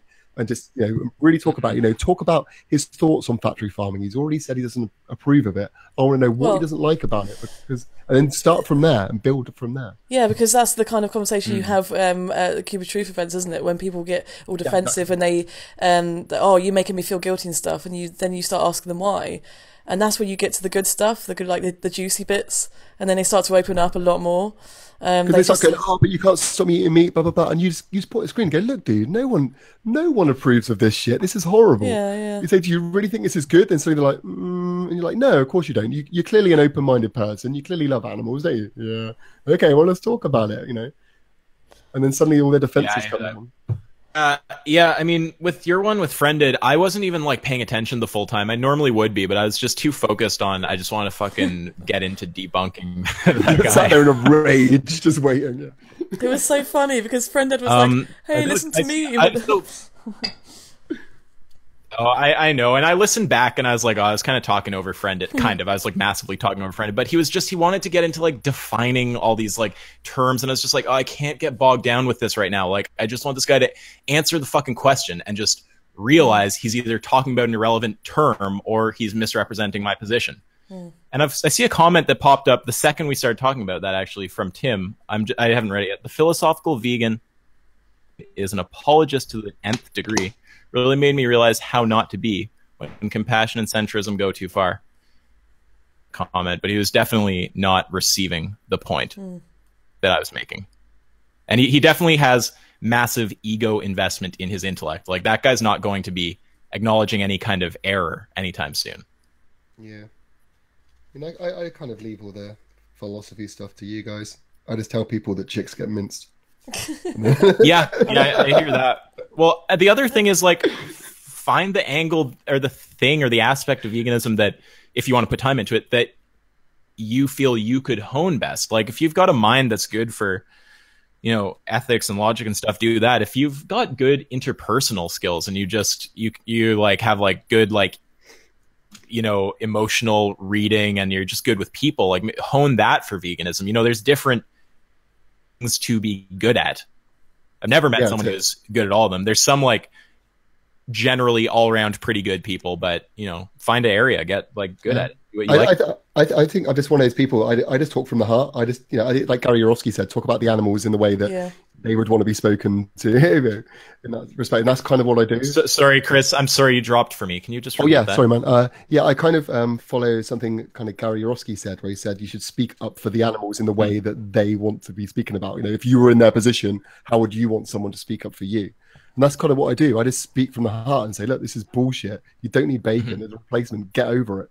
That's kind of, I mean, normally in a nicer term kind of thing. But I mean, that's kind of the angle I go. Like, when people start just going off onto all this kind of logic stuff, I'm like, I don't care. There is a replacement for bacon. Take it. Like, kindness trumps cruelty. So it's weird because I actually relate to that to an extent. Like, I also get somewhat annoyed with having to go into like huge philosophical depth to make a point as easy as don't put a chick in a blender. Like, I totally get what you're saying there. I just think also on some level that like about whether veganism is like a correct position is going to happen no matter what. And we should just put out the best fucking case that we can put out. Do you some people on it? Do you find at all, though, obviously you've done loads of debates, do you find a lot of people that you're actually debating don't actually give a shit about veganism? All they want to talk about is the logic behind it. They don't actually care about veganism as a philosophy. I don't like to make too many statements about the hearts of others because it's hard to know what someone has in their heart. Like, you don't know what's driving people a lot of the time. He doesn't care about veganism at all. He has no interest in talking about veganism. He just wants to talk about, you know, morality and everything surrounding it. Yeah, I mean, there are people who just want to, it's like they are so lacking any connection to the actual issue and just want to like philosophize that it's like just infuriating. So I know what you're referring to. Okay, why does everyone keep telling me to go against this Erin person? You mentioned her also. Like, was she actually putting out coherent arguments, or is this just a joke because we'd end up yelling at each other? Like, what's the Erin, here? I don't know. Okay, we just have to link. Could someone just link the video in the chat and you can watch it later? She was on the I did like an after stream last night after Friended. Wait, how long is it? If it's long, link me with a timestamp if someone's going to link me. No, someone's edited the best of Erin. Should we put it on now? Oh, that's Can we get it? Where's the link? Yeah, I'd love to. Can we do that? Yeah, fuck Zen dudes. Let's do some best of Erin. I want to see this girl. Link. Yeah. Can you send the link, Chris? She goes full retard. It's great. It's on YouTube. Can someone provide that? Someone did link it. Like, back in the chat. What do I search for on YouTube? What do I? I don't know. I'm trying to think who put it up. Oh, it's The New Hope. Yeah, The New Hope. Post the link because I need to find it. And we'll watch. Oh, it's probably oh yeah, there we go. Oh, yeah, there's the best of Erin. Yeah, that's funny. Okay, it'll probably take us a minute to get that going, but Yeah. Yeah, no, when you were talking with Friended yesterday, Chris, like I was a bit like fixated on my own purpose on that stream, but like I do like your approach. It was weird though, because he started putting up this weird, like almost kind of emotional wall. It was kind of like he was saying like there's like this no-go zone. It's like, why are you pressuring me? Why are you making me like feel bad? Why do you have to like guilt me? And it's like you're basically saying like, I mean, no offense, but it's the same thing that you would probably criticize social justice warriors for being like special snowflakes and being like unwilling to receive certain forms of information and just like, isn't that something that you shape when people do? And like, I don't know, I don't want to fucking straw man. If there's some categorical important difference between what not even categorical, just some important difference between what he's doing there and what a social justice warrior is doing when they are refusing to hear information that they don't like, you know, maybe you can point out to me, but it seems pretty similar. I think, to be honest, it's live at the moment. No, we are. Oh, okay. It went to red and now it's yellow and back to green again. Okay, I think it might be good. Yeah. We need to get the best of Erin on. We can't do anything. Yeah, that link is not working. I can't seem to open it. Is it not? Hold on. Let me provide you with another link. I'm really interested. I want to. I'm also looking now. I haven't seen this Erin person. I haven't had time. Oh, there it is. I got it. Yeah.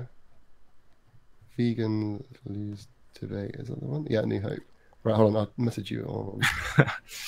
So, and this person just like they were just brutally retarded. Is the gist? Yeah, pretty much. Starts going. Plants have feelings. Bacteria have feelings. Bacteria have feelings. I think that's how it went.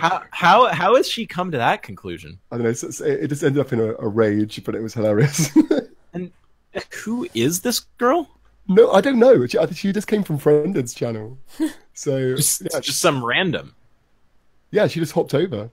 Really? What if the human is a psycho killer? Sorry. Oh, here we go. Yeah, hang on, I want to put it into. Okay, wait. I don't have.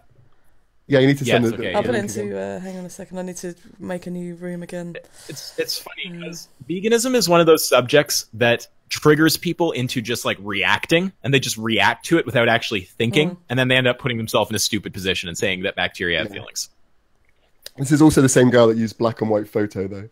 So yeah. Powerful argument. I love the compilations. You guys, I'm sorting it out now. Yeah, I'm just going to invite you any second now, and then we can. Yeah, there's a really great bit. There's a really great bit with I can't remember what he's called now. Free William, I think he's called, and he does. Yeah, him and Erin are just going mad, and he just starts screaming about bacteria. What do I need to? Oh, is this? Oh my god! Is this the whole live stream, or is this? Do I need to? No. This is just the best of. Okay. All right. Let's. Oh, hang on. Is it on? Have I set it up? No, I haven't. Hang on. Let me just go to. I'm in here. I see both you guys in this vid sync. So I need to just 15-minute compilation. This is so funny. Vegans lose debate. Triggered snowflakes. Best of Chris Hines. I can't see the whole title. And friended. Yeah, that's funny. Okay. Yeah, New Hope. Can you timestamp us? Can you timestamp us the bacteria bit, just so in case we need to find it? Should I just play it from the top though, Can't we just watch through it? Let's play it. Yeah, yeah. You're probably watching it. Yeah, go for it. I'm really excited. Here we go. Let's go. Erin's the one with the little yin yang, just so you know. Oh, okay. Erin is the one with the yin yang? Really? Yeah. What if the human is a psycho killer, child rapist, murderer? I think sometimes you've got to call the herd. I think sometimes there are weak links and they should be eliminated. Wouldn't do that. Whoa. So far, so good. Okay, it's like, first of all, did I just hear a call for like genocide or something? Like, are you 11 seconds in? They should be eliminated. And more importantly, like, I don't even know the context for that, but like a psycho killer, all this shit. It's like cows and chickens do not try to kill you. Let's keep going. Yeah, let's watch more. An arbitrary basis. Okay. Arbitrary. Okay. Psycho killer, child rapist, murderer is not arbitrary to me. Yeah. Well, I'm saying that if there was a good reason for that, it wouldn't be arbitrary, and then it would be justified. That's the distinction. Would you shame a pig Who is that farmer talking to who's her? not a corporate? I'm not sure. Okay, don't worry about it. So many people in the chat now. commercial farmer who's he's got his own pigs that he raises and he slaughters. I'll tell him it's wrong. Yeah, I would say it's wrong. What did you say, Chris? Oh, no, that was me. That was the video. Oh, sorry. Oh god, we're getting so confused.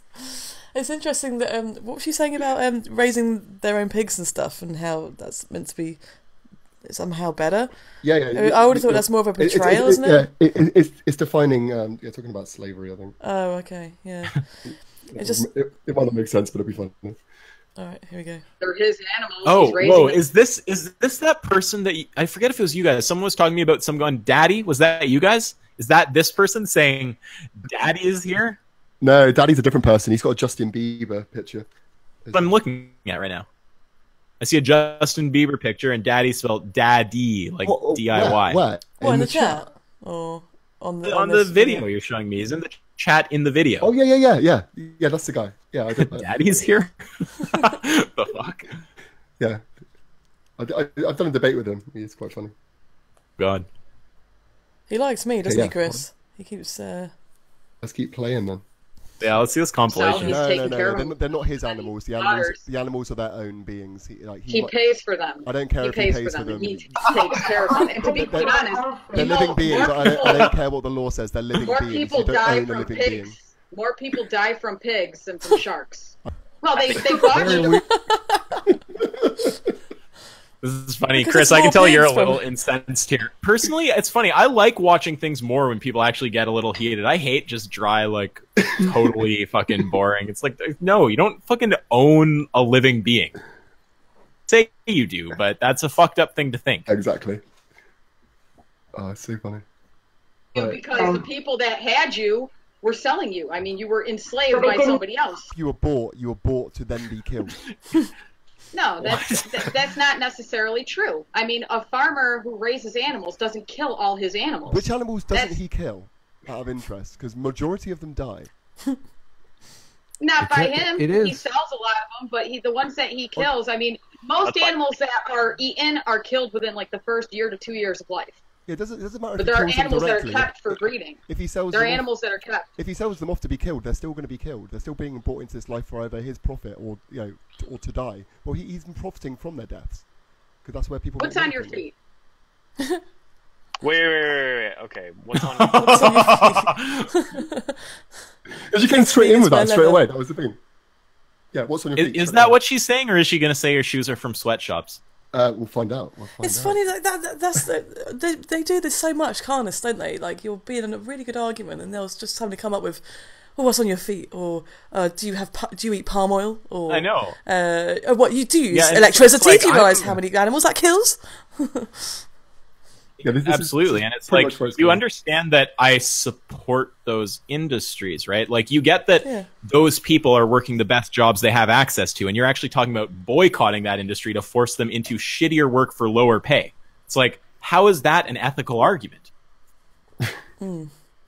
That sounds like just a misunderstanding. It's like, oh, well, their conditions look bad to me, so the right thing to do is just to not participate. It's like, that's a very superficial thought. Not participating. Now you're talking about actually making things worse for those people. Yeah, it's a difficult one with the... Do you guys follow what I'm saying there? Yeah. I've heard you speak about the fair trade thing before. It's a difficult one to know what to do with if you're fair not trade, paying... isn't it? Because I see exactly what your point is. I don't think it's difficult at all. I mean, it's like, look, if someone had a better job than working in a shoe factory, would they not be working that job? Yeah, of course. Yeah, but it's more what to do to improve their conditions. Because even if that's the only job they can get, we still want to make it better for them. So it's more. You want to make it better, but when you're talking about something like fair trade specifically, it's like you're talking about companies that can actually afford to meet the fair trade regulations. So you're often talking about companies in richer countries, companies with more money. You're not talking about helping the real like bottom rung fucking shitty person there. I also don't know if there's any research that really shows that fair trade does anything. I know that there is some research that shows that it puts a shit ton of money into the hands of Western companies retailing fair trade goods at higher prices. I think it's pretty much just a thing that is there to make Western people feel good. I can't detect the immorality in buying a pair of shoes that were manufactured in some factory in some other country that would not meet our legal conditions here for work. Like, I mean, how is that not ethical? I don't comprehend when someone says that. Yeah, is it more ethical for that person to not have that job and to work in a shittier job? Yeah, or not to not work at all. Because if you boycott that thing, then it doesn't necessarily mean that they're going to now be fair trade and pay better. It just means they might lose their job. It's a difficult one. Mm. Yeah, no, I got what you mean. If you've got any good links on fair trade, it is something that I've been wanting to learn more about. So feel free to send them over. Yeah, I linked one in a video, and my response: dismantling no bullshit's bullshit. Oh, okay, yeah, I'll check on that then. Okay, let's go with the video. Oh, wait, what kind of shoes do you own? What kind of What are your shoes made out of? Are all your shoes made out of canvas and rubber only? Yeah. Yeah, they're vegan. What are you talking about? You can buy vegan shoes. I could show you a picture of on my shoe rack if you'd like. So you guys have no problem cutting down trees. Guys, the conversation's skipping all over the place. Of course, we don't have a problem cutting down trees because they don't have a sentient. You have no problem with deforestation then? Well, you know, I have a question. Hold on. Did you just say deforestation? Yeah, that was exactly what she said. Yeah. Pronunciation there. It's deforestation, isn't it? Yeah. Deforestation. Yeah. I can't even say it myself now. Yeah, I understood what she meant though. It's fine. We'll let her off. That works. Hold on. Oh.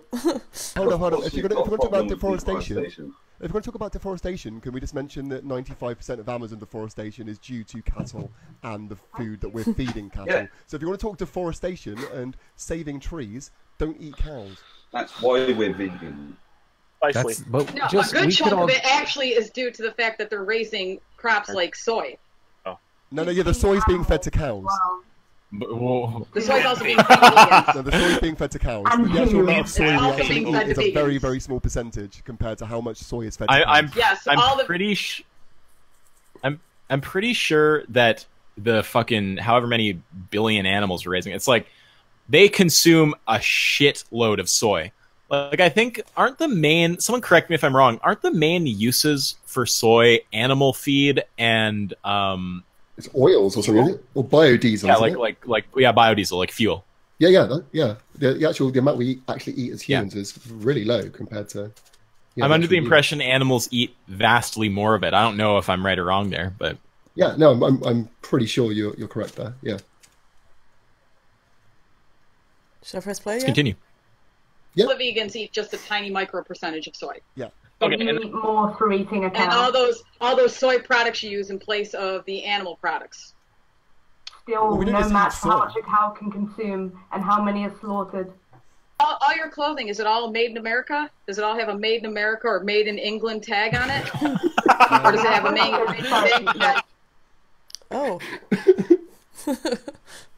How is that? Like, I just don't understand this. It's like, if you have something that was made in Indonesia, like, what the fuck are you talking about? Like, so you're saying that I need to buy something from already living in better conditions and give money to them instead of giving it to the fucking poorest person?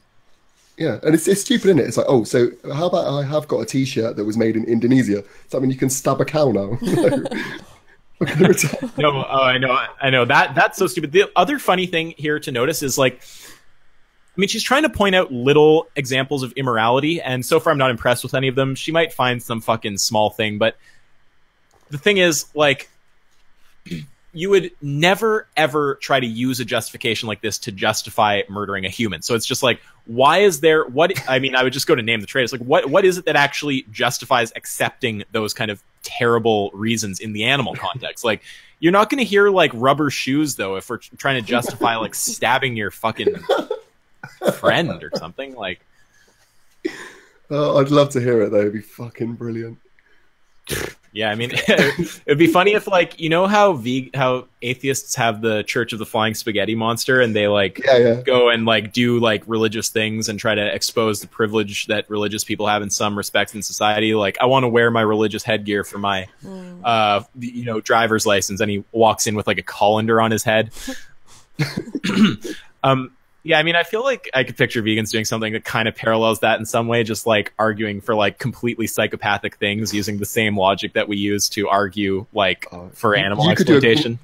You could do an amazing like pranks channel with that, couldn't you? Like that would be so funny. Punch someone in front of the police kind of thing, and then just be like, "Yo, what are your shoes made of?" Just get like tackled and yelling that. Like, yeah. Let's keep going. Yeah, let's watch some more. I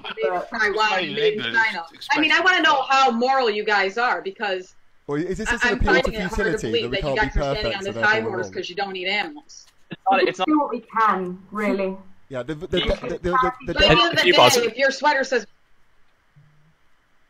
I also don't know if it's just an appeal to futility, because it's like, I mean, it sounds like that could be totally a component of it. Like, it's all hopeless. You're always exploiting on some level. But it sounds like hypocrisy appeal to me. It sounds like you're trying to say, you're not perfect, so why do I have to be? You're unethical, so why do I have to be?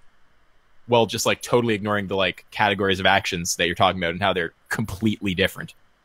Yeah, like sounds like she's trying to say vegans are hypocrites. Maybe she's saying fucking appeal to futility. I'm not sure. Just that's the vibe I get from her. Probably closer to what you're saying, I think. Yeah, she's just trying to just sort of say, "Oh, vegans are hypocrites." Just like a tu quo quo kind of thing, isn't it? That's what I'm getting. Yeah, appeal to hypocrisy is the same as tu quo quo. That's how you say it. Right, let's go. It says made in Bangladesh. Well, she's doing better than milk. 4-year-old kid that made it for like 2 cents for the week. You're okay with that because you eat futility. Yeah, but it's appeal to futility, and no, we're not cool with that. And most of us I hear that all the time. And most of us will actively try and avoid that where possible. Yeah. This is like vegans always shame meat eaters. This is like the argument from defensiveness. I've heard hold on. Oh no, you feel shame. Getting quite alright now. Yeah, I mean, shame. It's like I very rarely see vegans actually intentionally trying to shame. As far as I can read their hearts, I don't think that I see that very often. I think I see. I mean, this is a fucking point every vegan has obviously observed, but it's like I think I see carnists feeling defensive because of vegans telling the truth about something they care about. Yeah. I mean, it says on here shame comes from knowing, or it said shame comes from within earlier. Like, that's totally true, because the vegan isn't actually looking to evoke a feeling of shame generally. Like, if anything, they're just looking to evoke, like, a kind of recognition that there's something that is bad here.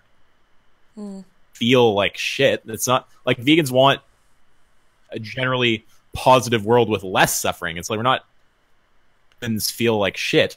Yeah. But telling the truth is necessary to make the world mind. better. We're not trying to belittle them and, like I said, make them... Yeah. Yeah. Yeah, let's go. Yeah. Let's go. Yeah. The thing is, all I did is state the facts. If people feel guilty about the facts, and think about why you feel guilty about the facts. Well, you know what the facts are? All animals are opportunistic carnivores. That's a fact. All of them. All of them. I can show you videos. I can show you videos of a... Okay, first of all, just on a like factual level, I'm skeptical of that claim. But like, it's just why are you appealing to the behavior of animals to justify human behavior? Like, if I point to, I mean, this is just so obviously a bad argument. Like, I can point to any number of fucking ridiculous things that animals do, and you're not going to say, oh yeah, that's like a good way to be. So why do you special plead in the context where it justifies your animal exploitation? Oh wait, I answered my own question. Yeah, she goes through lots of fun examples now. Is this the juicy bit then? Yeah. Okay. Let's. Yeah. Eating baby chicks. I could show you videos of deer stripping another deer's carcass. I can show you videos of squirrels eating rattlesnakes. I can show you videos of fucking rabbits eating birds. Right. Okay. All animals are opportunistic carnivores. You want to know why they're opportunistic carnivores? Because you have more protein in meat. All life knows that. Even plants eat meat. Even fucking plants eat meat. Vegans have abortions. You don't have to have the abortion, but they do anyway. Vegans have abortions. Yeah, vegans all have abortions. Oh God, Sorry. Go ahead. Yeah. No, I was just going to say we just all walk around having abortions. That's all we do. It's actually part of the definition of veganism. They updated it. You can check on the Vegan Society site. Must have aborted. I've lost count of how many keep it I've going, had, you know. from point to point every time. Life is life. I mean, if you guys are going to put this huge life on animals, like animals are so important. From point to point, just throwing out ridiculous amounts of stupid. Can you just slow down a little amounts bit? Of stupid. We'll Come on. Yeah. Okay. Yeah. Like I mean, as much as I don't love OG, like, really, come on, woman. Like, you are just leaping and bounding here, like, just place to place, like fucking a kangaroo. Kangaroo carnist. Like she's all over the place. And this is also what I mean by whack-a-mole, right? Like, I'm sure if you knock one of these out and it's not 100% clear that you took it off the table, she'll be back to it. Yeah. Did she just, like, it was just, like, constant, and you couldn't get a word in edgeways? She was just constantly just... Yeah, it's alright. We're going into Plants Got Feelings now, which is fun. Oh my, okay. Your gish galloping. Pinnacle of retardation. You make it like animals are the end-all be-all. No, listen.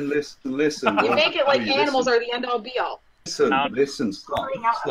Be all end all. To try and catch something, you're not. You're gish galloping. You're throwing out so many fallacious arguments that it's impossible. They're not fallacious. These are facts. No, yes, they are.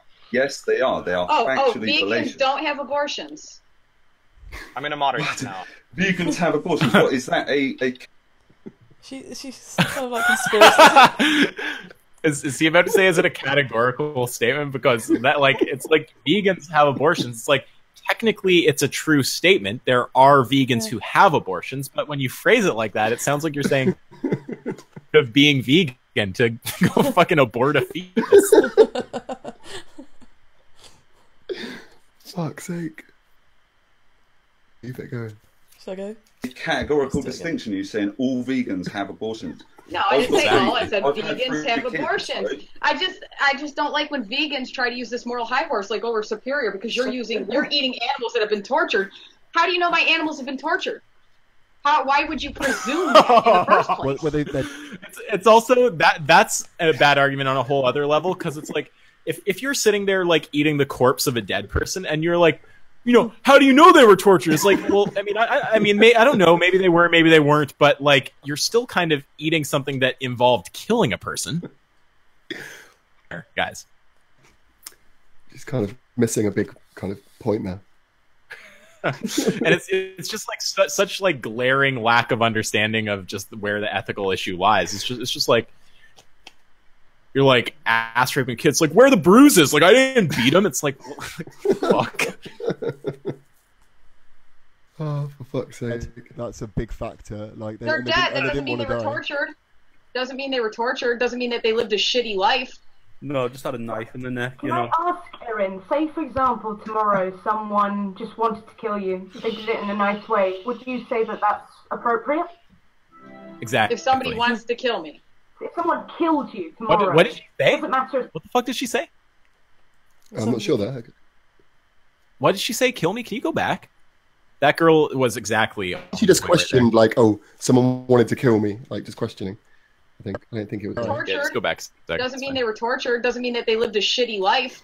No, just had a knife in the neck. Can I ask, Erin? Say, for example, tomorrow someone just wanted to kill you. They did it in a nice way. Would you say that that's appropriate? If somebody wants to kill me.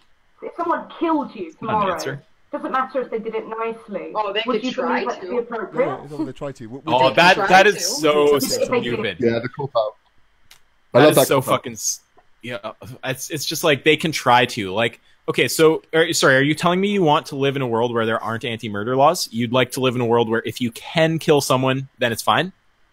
Or do you want some kind of laws in place because you think it's fundamentally wrong? And if you're going to say the latter, that leads to veganism. So I don't know what the fuck you're on about. Yeah. Try it.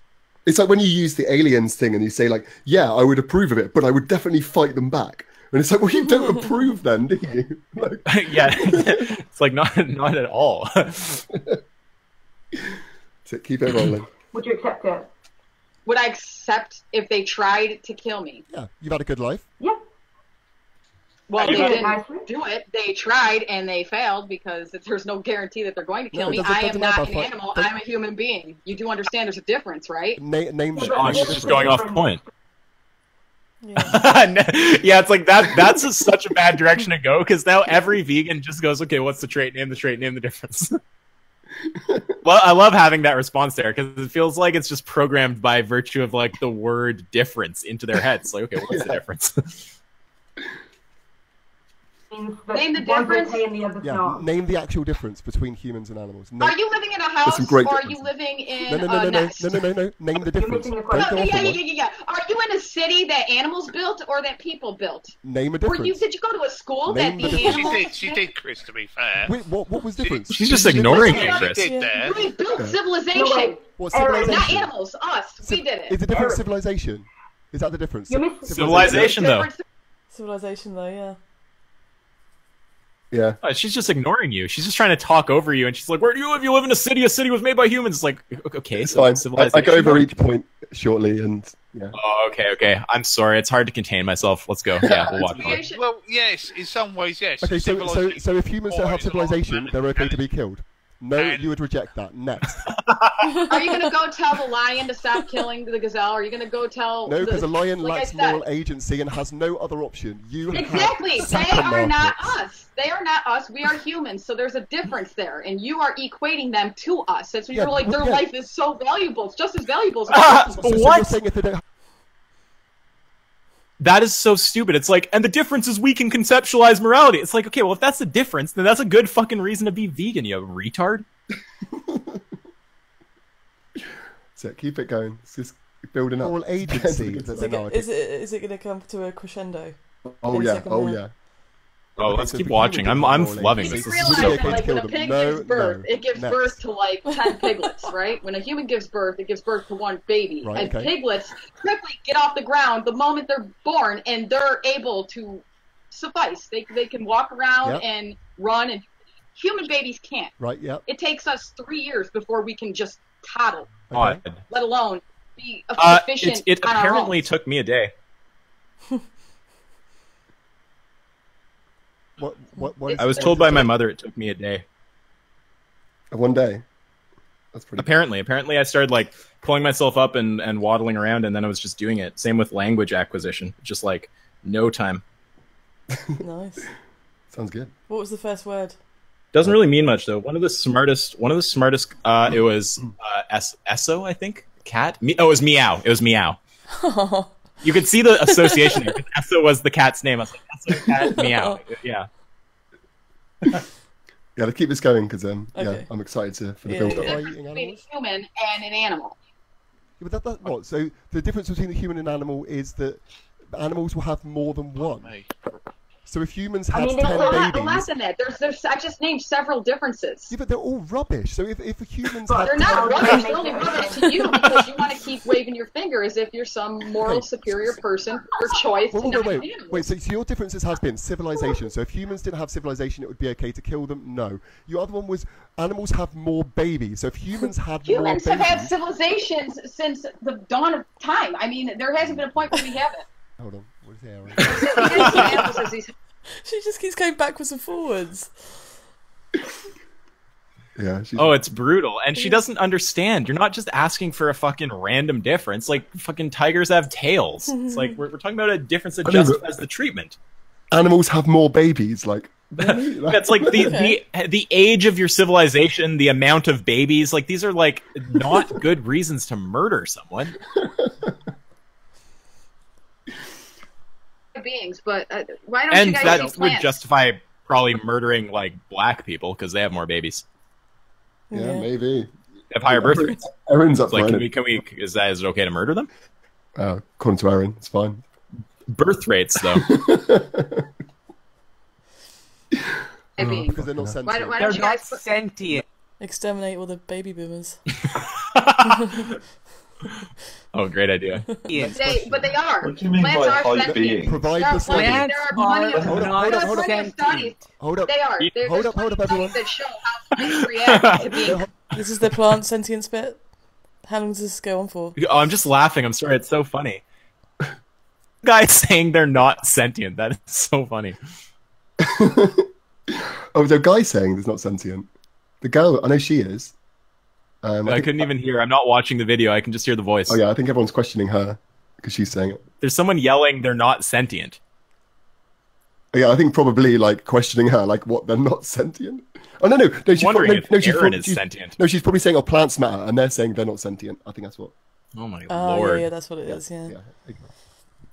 You know that smell you smell? I think carnism is like a mind virus.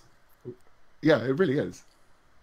Yeah, like, you know, the atheists compare like I hope veganism follows a similar trajectory to like what happened with New Atheism, where it's just like we got some massive debatage and books coming out and shit, and it's just like turned into absolute complete wreckage of the other side intellectually. I kind of hope that we see the same thing here.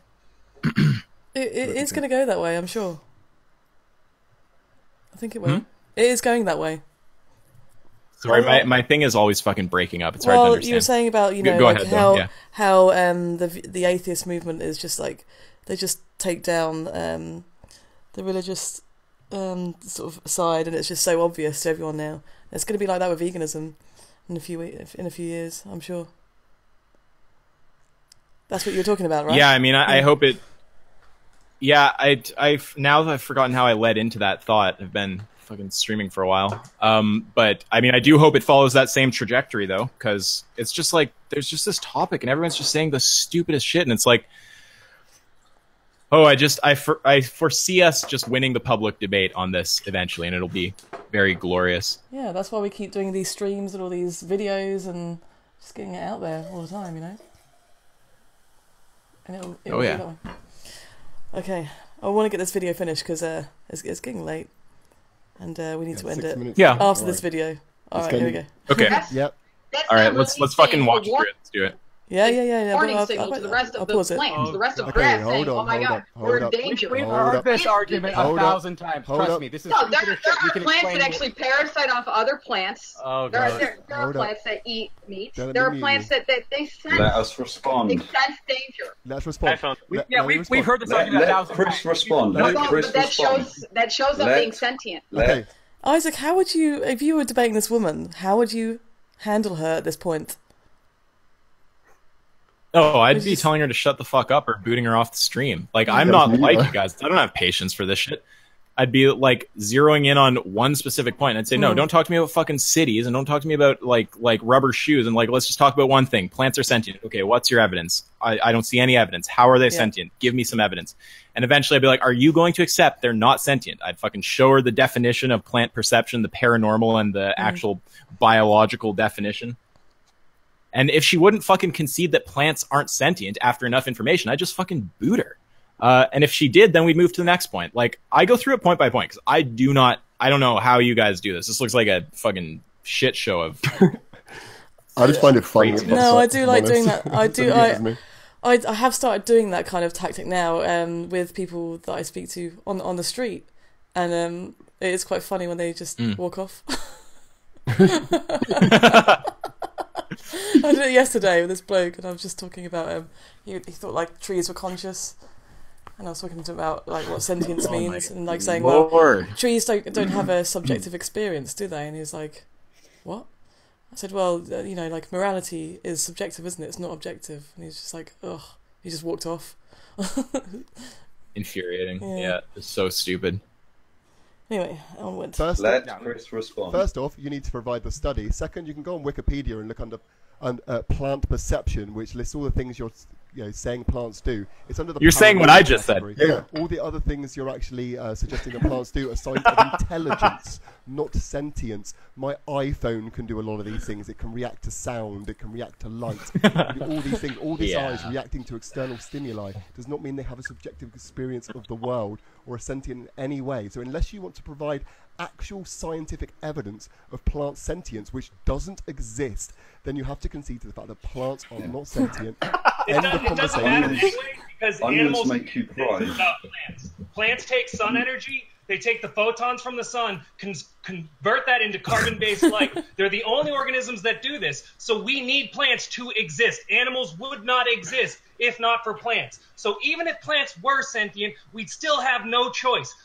Regarding eating other animals, we do have a choice. My hammer breaks the onion too. No. Whoa, 1 sec. The best bit is, do you see what Tim does? He come in, he says it, and then he drops out. It's his own mic drop. He does it all the time. It's brilliant. It's funny. I actually personally really don't like that point because it gives ground to the other side. It's like I don't want to say, well, like if you care about plant sentience, even less plants are dying if you eat plants directly than if you put them through animals. It's like, why are we even going there? Plants are not sentient. We don't even need to talk about that. There's no evidence. End of story. I know. Oh, this is great. Yeah, she's saying that an onion is. That's a funny moment, though. Yeah. Yeah, we're talking about onions feeling threatened in a minute. Oh my god. Things that make me cry Okay, to try to stop hurting it. Erin, provide the study or stop. or stop. Right, when plants, there is no need for them to be sentient because they cannot move from danger. They cannot. Yes, they cannot some move plants anywhere. do. No, some plants do. Listen, Are you able to define sentence in a way that would make me confident in your ability to actually understand the word? Can you do that? Can you do it? I don't think I have to prove myself to you, and that's a real douchebag move, to be quite honest. You guys ask for studies. You guys suck a dick. What a pathetic response. Jesus Christ. I don't know how to justify myself. I don't have to justify myself to you. Did you actually hear that? Did you hear find the term that you're saying that like it's like you're calling everything this term? Do you want to define it? I don't have to justify it. It's like shut the fuck up. What are you talking about? Yeah, do you know? Don't even know who I am? God. ask for fucking evidence, and I just put a shitload of documentaries and studies. But yet, hey, whatever. He shows a study from God knows when with a black and white photo of some fucking priest. You're right. Keep telling yourself that plants are fucking. And you just want to keep telling yourself that plants are these non-feeling objects, so that way you feel good while you're consuming them. Erin, and then you tell me, when she says that, when she says nan-feeling, like she pronounces non like nan, kind of like Indian nan bread. So I'm just picturing like a sunflower just like tickling a package of naan. Like, oh, I love naan bread. So tasty. He actually cut out. Same. It's true. It's good. He's cut out the bit where I went through each of her studies individually and showed that the word sentience wasn't even mentioned in any of them. Oh, that's so funny. He did just mention black and white photo though. Oh, I missed that. Yeah. Okay. Yeah, but you needed to go on the other bit to get the full context for that. Yeah. Okay. Okay. Animals feel, and you should feel bad. Well, plants feel too, but you don't want to accept it. I just debunked your own article that you sent me. No, you didn't. Yes, no, I you did. Didn't. That was the one you sent me in the chat. Because I sent a fucking bunch of them. Why don't you look at all of them? Oh, give it. I've just gone through. Watch the 3 hours worth of documentaries there. I've just gone through your own the eyes. study. You just sent. So what did she expect you to like stop, halt the live stream, just watch all the documentaries, and then get back to it? Watch 3 hours of documentaries. Halt. Yeah, like abort this live stream. Like, talk about just a toxic attitude. Like, holy shit. I mean, this girl's gonna have a hard time finding a man. Let's put it that way. She's very argumentative. Yeah. I don't trust you. Well, I don't care about argumentative. I care about just. I mean, like, I can understand getting mad at people. I get mad at people, but it's like when you're just level of lack of like just respect for the truth, and this level of lack of intent to actually understand, coupled with that anger, it's just like I would shoot myself if this were my girlfriend. I'm. Because I know what's coming. Okay. Is it the best bit coming up? It's special. It's special. Yeah. Yeah, it'll be right at the end, but it's by the way. Study that wasn't applicable. Yeah, you said. Is the best bit from you, Chris, or from Erin? Oh no, it's between Erin and this guy Free William. Oh, okay. I think that you guys purposely take what you want out of whatever it is to fit your agenda. Whether or not plants are sentient is completely irrelevant, because within the biological system that we live in, was the first thing. Was they're not sentient? That was the first thing you said. Do you have the capacity to not talk and to just self-regulate yourself? No, not when you guys go to change the goddamn fucking topic. I'm not changing the subject. I'm explaining why your argument's bunk. So, let him speak. Plants take in the energy from the sun, and they turn that into carbon-based life. They are the only organisms that are capable of doing that. So without plants, animals do not exist.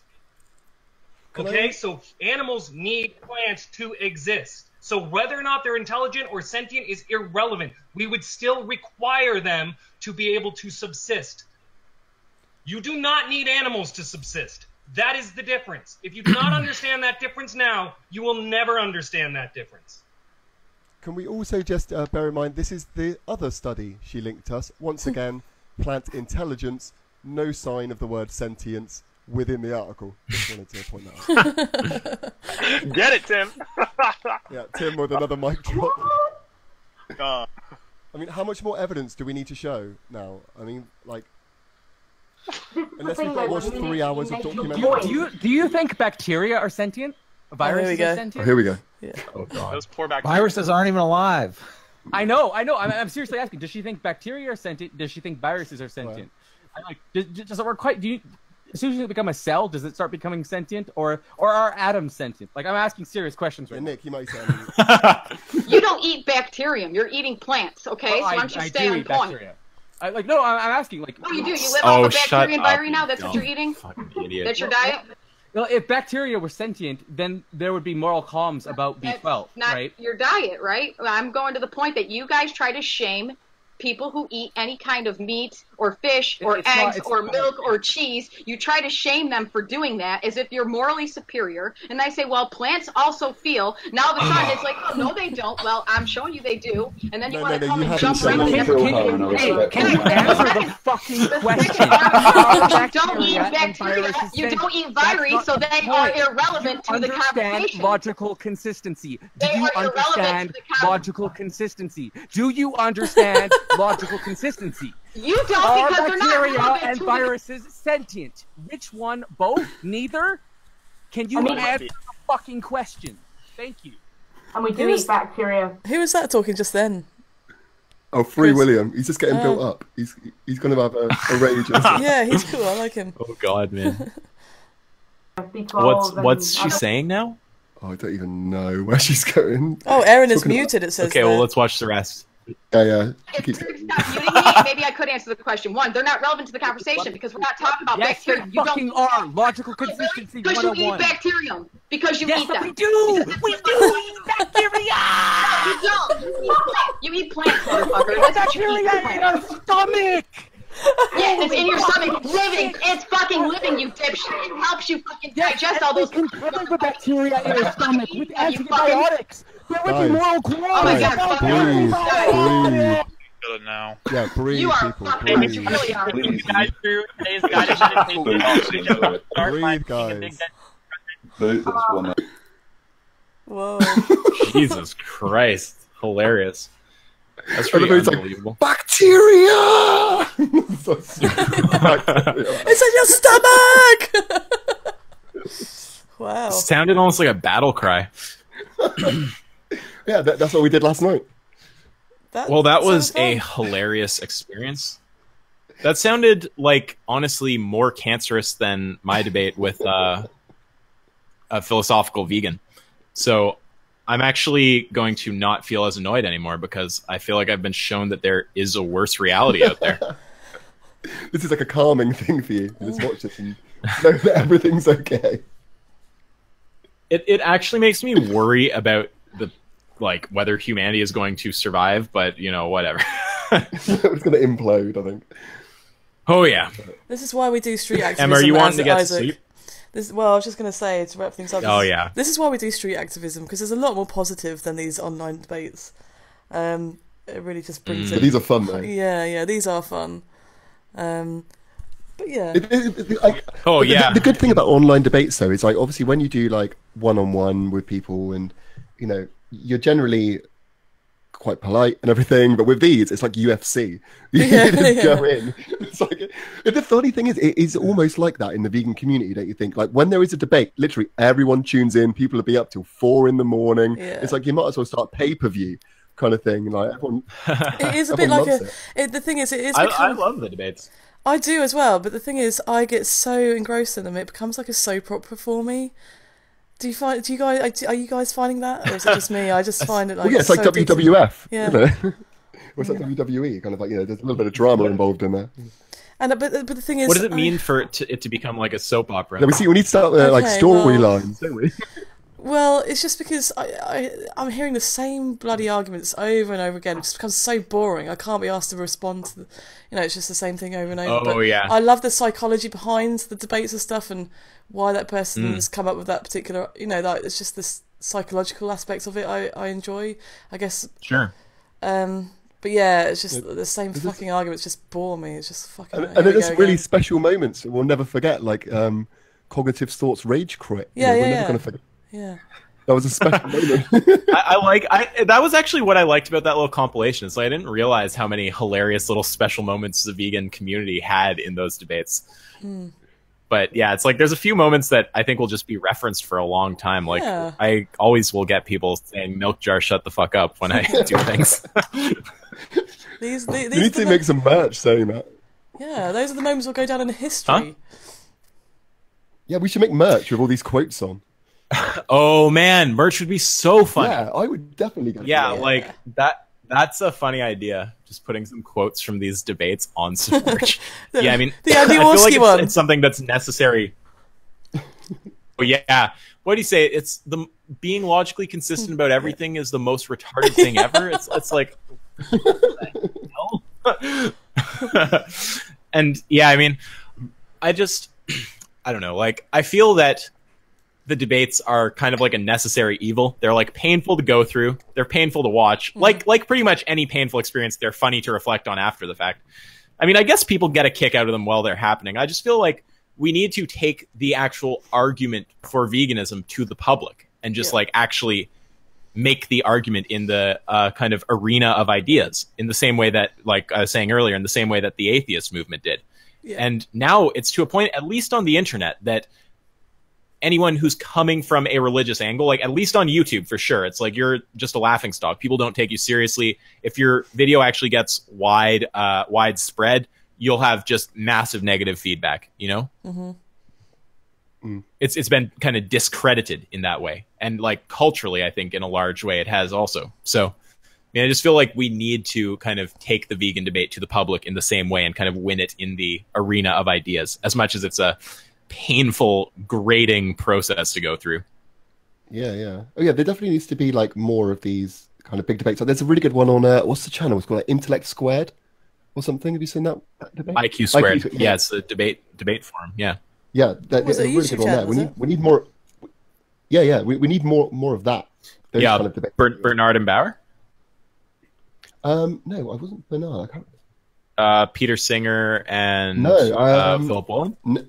No, it wasn't any of those guys, actually. It was completely different. But Philip Wolin was a different debate, that one.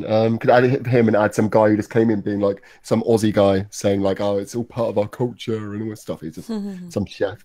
Yeah, he's an idiot. I can't remember who the IQ Squared one was. But yeah, I mean, we just, like, this, they need to like have this kind of debate on TV, really. Like, Oh, I'm sure we'll get to that level. Like, political debates do reach the television once they get enough, once they get noticed enough. Yeah, we kind of showed that on Carnage, didn't it, Emma? Like, it showed like how like on like BBC Newsnight and stuff, they started bringing up the conversation of veganism. And actually, to be fair, I got invited to go on the BBC to wow, cool, talk about pet ownership.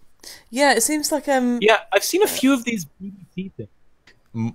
I don't see much media over here that has anything to do with veganism. It seems like there's a bit of a difference over there. It seems like it's slowly permeating the mainstream culture. Well, did you see my video response to the BBC program where Tim Sheaf was responding to a nutritionist, like a nutritionist, dietitian, that was saying that veganism? I don't know that I saw that one. Yeah, so that was a BBC sort of like morning show.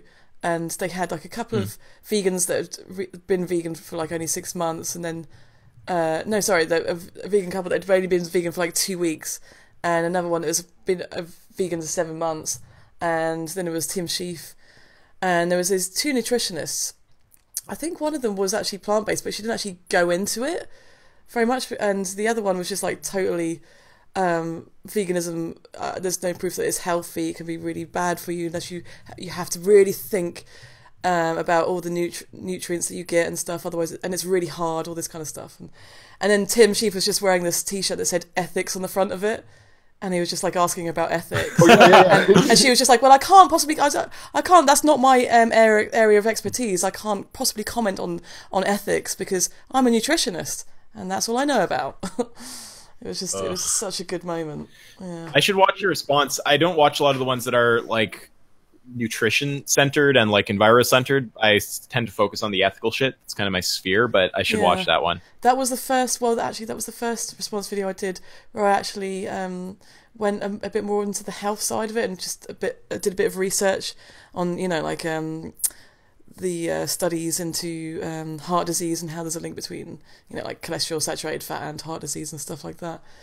So that was quite interesting for me. But there was a lot on that video about ethics as well. So I think you can avoid the nutrition debate a lot of the time though. All you literally need to know is the NHS British Dietetic Association. That's all I did. Yeah. US one. Yeah, have said that vegan diets are nutritionally adequate. That's all you need. ADA and BDA, basically British Dietetic Association and American Dietetic Association, say that it's nutritionally adequate for all stages of life. From so all you need is that baseline, because you say, well, it's been shown that we can survive off it, and it's no worse or no less, without looking at the rest. Just you don't. Well, yeah, it's like, is there a single nutrient you can't get? Is there a single death attributed to veganism specifically? It's just the answer to these things is no. Yeah, exactly. And there never will be a death attributed to veganism. Even if a vegan dies from their diet, it's going to be from an inadequate diet, not from veganism per se. Well, the press, they liked, especially in this country, we've had stories, haven't we, Chris, of the parents their vegan parents that fed their children soy milk or whatever. They're just like shitty parents, basically, didn't know what they were doing. Yeah, that's stupid. But they always attribute that to like veganism is unhealthy. Yeah, but they do that with everything. Like that woman that tried to climb Mount Everest and died, and they blamed it on her being vegan. It's like, vegan woman dies climbing Everest, and it's like, what the fuck? Yeah, it's like, just because someone is something and they're doing something doesn't mean that's what made them fuck up. It's like, it's not as straightforward as like, Islamic suicide bomber bombs a building yelling Allahu Akbar. It's like, yeah, that guy was like motivated by the fact that he's Muslim. But if it's like, someone happens to be vegan and they do something, or a Muslim does something that's completely unrelated to Islam. Like an example Sam Harris uses, they're like buying alcohol. It's like, or stealing alcohol. It's like, well, it's sure not Islam that's telling him to fucking steal the alcohol. So you can't really blame his religion there, can you? Because the religion condemns alcohol. Oh, yeah. The vegan, it's like, you can't say it's the veganism that caused the failure to climb Mount Everest. It's just a person who happened to be vegan. There's no direct connection. Yeah, and there'll never be any evidence for that because, they're dead. Well, yeah, the burden of proof is certainly on them, yeah. Yeah, the autopsy confirmed the reason they died was because they were vegan, basically. That was the reason. You guys want to call it? Yeah, I mean, that was a really good stream, actually. I liked when Joey popped in. Yeah, I know. That seemed like ages ago now. That was totally off the cuff. That was amazing. He needs to do more live streams because he doesn't. I think this is the first one I've ever seen him on. To be fair, I don't think he's ever done a live stream. Got a good vibe. Very easy to talk to. He is. He's really cool. Yeah, he's actually been around my house. We've fed him vegan cheesecake that we made for him. It was a nice moment. That's awesome. Yeah. Nice. Absolutely. Yeah, we should do this again sometime. You guys. I'm around whenever. Like, I'm happy to stream with the other vegan channels. That obviously goes for you too, Chris, if you're ever streaming. Yeah, I'll send you a link next time. I've been trying to do quite a few recently. So I'm not going to come on stream with people like Mizzen who owe me an apology, but I'm not. But like, if you're streaming. Yeah. No, that's fine, man. I mean, one thing I don't know if you'll be interested in talking about. Me and Tim want to do one on pets. I don't know if that's anything you've ever kind of. It's not something I have very interesting thoughts on. I mean, okay, it's like, I won't send you the link. Like, I'm happy to talk about it. I don't care, but it's not right up my alley. No, that's great. But yeah, I'll keep you informed anyway because I'm going to try and start doing it more regularly and stuff. Yeah, man. Well, I like to share the attention around to the best of my ability. When I a like significantly higher sub range, what I really want to do is get a vegan roundtable happening. Oh, that'd be great. Yeah, that'd be on some regular basis. And like, I don't mean this in a like bad way or anything, but like not the little fucking like micro channels that have their little like Friday streams. So like, I want to have like representing the vegan community on YouTube. There's not that much communication between them. It's like, you know, do you think that there's a line of communication between like Unnatural Vegan and Richard? Like, I fucking doubt it. Maybe. I mean, like, it's just to get all these people veganism together, discussing like issues within the community and just current stuff that's going on and different perspectives and things. I think that'd be really become a bit more of a super organism. You know what I mean? Right now, it's a very individualized kind of YouTube climate where you don't see a whole lot of like talking and all this kind of stuff, especially at the higher end of things. The little channels seem to do it fucking all the time. Yeah, it's very true. Like, yeah, you never see like, I don't know, like happy, healthy vegan like collabing with people very often or something like that. And to be honest, I apart from you, Chris, you, Isaac, and then Richard, and what's the other one? Mike the Vegan. There's not really any other channels I really, and Joey Carbstrong obviously, and sometimes James. I don't really watch anything else other than I do like the small channels, and I do like watching the live streams more so than some of the bigger channels because they're just like you're saying, their communities more with one another. Yeah, the live streams are great because we just start going into a whole range of subjects which are great, and you know, you can take it anywhere. Someone can just hop in and be like, well, yeah, let's talk about this, and you just start, you know, go really into the kind of depth of veganism and all those kind of micro areas, and I think that's really interesting rather than just what I eat in a day videos and stuff like that. You know, there's people doing that stuff and they're great at it and they're getting the views, like, you know, freely, and people like that, you know, they're doing their thing. I think talk about those smaller issues. I mean, you know, I'm really interested in actually move veganism forward, you know, properly. Like, you know, what do we do with the farmers? How do we help them transition to other things? What can we do? What schemes are there out there, you know, that we can help people? Yeah, I'm really interested in discussing that kind of thing. And there's some really great people, like for example Tim, who's got like, you know, a tiny channel, but he's a fucking intelligent guy. I learned so much from that guy, and I think people like him are, you know, probably more vital than, you know, some of the other bigger channels, to be honest. Yeah, I mean, I think that there's purpose for communicating with everyone, but I also think that there should be streams specifically happening between the larger YouTubers in the community because, I mean, like it or not, those people, regardless of their intellectual merit or whatever, they are just the figureheads. They're the people who objectively have the following and get the views and are representing veganism. And just on that basis alone, there should be streams between them. And it's not like, oh, you're a small channel and you have really good ideas, but you're just not welcome. You're not good enough. It's more just like the big channels should be talking just by virtue of fact that there are big vegan channels. Yeah. Because there are like not there are like there are our channels. Yeah. Sorry. Well, why don't you just try and start that off sooner than later? I mean, you know, Richard's obviously got a huge platform. That obviously he's got that reach that people would respond to him if he at least called out to them. I've thought about it. It could be good to talk to Richard about it. Yeah, I mean, it's so weird. I don't actually have a good answer to that because to me, I just kind of visualized it being something I do when I'm more like near the like 100K, like up in the kind of 6 digits with some of those other people. Yeah. But I guess like, yeah, maybe there would be a case for starting it sooner. Well, I mean, the thing is, I should think about that. The thing is, you might not have the subs, but I think when it comes to kind of how kind of well known you are, everyone knows you. I've got a theory on this. I've got a theory on this. It's not about numbers. Yeah, the numbers are a bit irrelevant sometimes because, you know, like with Richard, he's got such a big following from like the health kind of aspect. Because when people go vegan, like, or not just veganism, but people care more about sort of like their own health and their own selfishness than ethics. And there's a lot less people that sort of really concentrate and hone in on the ethical argument of veganism. There's only a few vegan YouTubers that are doing that, such as ourselves. But like, there's so many more channels that are just health orientated, or, you know, just food orientated, which are a lot more popular. So I think of Isaac, you are totally in like in the grand scheme of things, you are really popular as far as vegan ethics are concerned. Oh, it's a subcategory of. I wasn't saying oh yes to that part. Like, oh yeah, I'm big time. Yeah, like fuck, totally. Yeah, absolutely. Well, cause like someone like Mike the vegan, I hear that. I guess like Mike the vegan. Sorry, go on. I was just saying part of it seems like a level of hypocrisy though, because it's like, let's have communication between the big channels just for the sake of we need communication at the higher levels of the movement.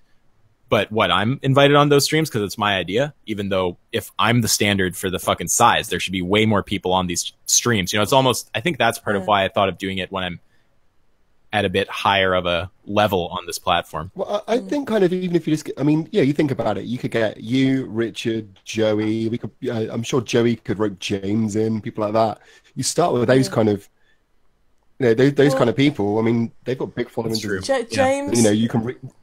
James, Joey, and Ed. I reckon they work quite well. They've been working together quite. Like, if you notice over the last few months, they've been collaborating quite a lot together.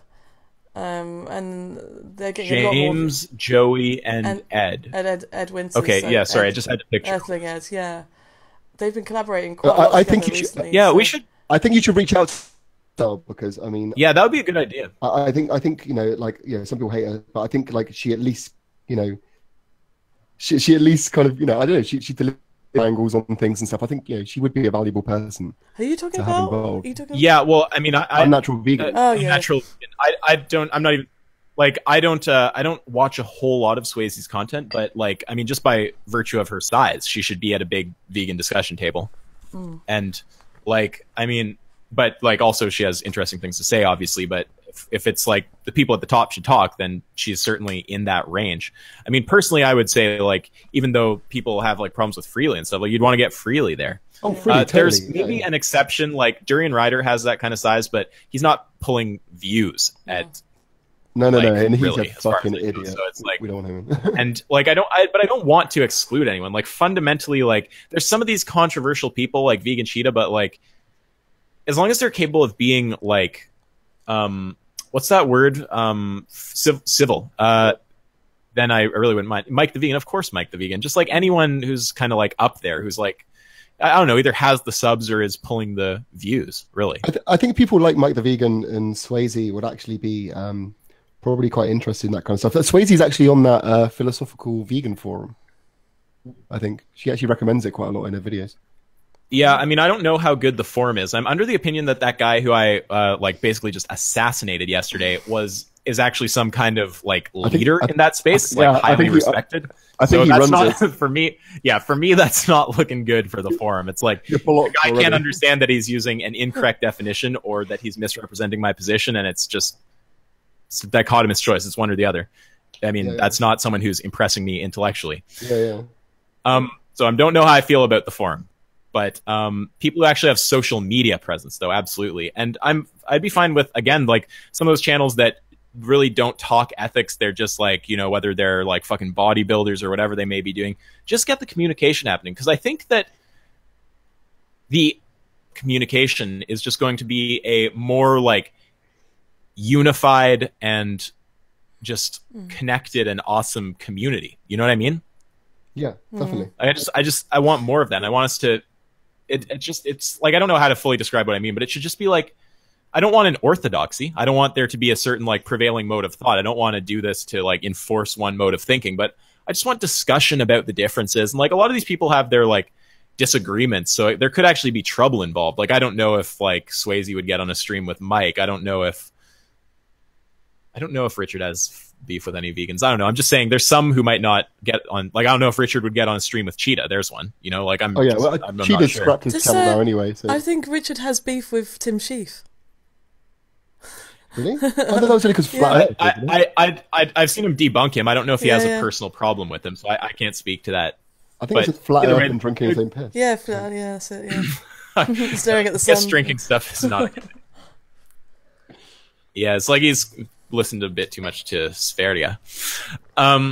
So yeah, I mean, I think that'd be a great idea, and I don't know, I'll do it at some point. Maybe someone who's got the subs will hear this and beat me to it, and I would be fine with that. I just think it should happen, and it would be good to just have it regularly, you know, because there's so much to discuss. You can talk about like if there's any current events, like sometimes you have shit happen, like videos flying around all over the internet of some fucking vegan protester who did something stupid, like spat on someone and got punched in the face was a recent example of that. You know, like talk about shit like that, like current events in veganism, hash out philosophical differences.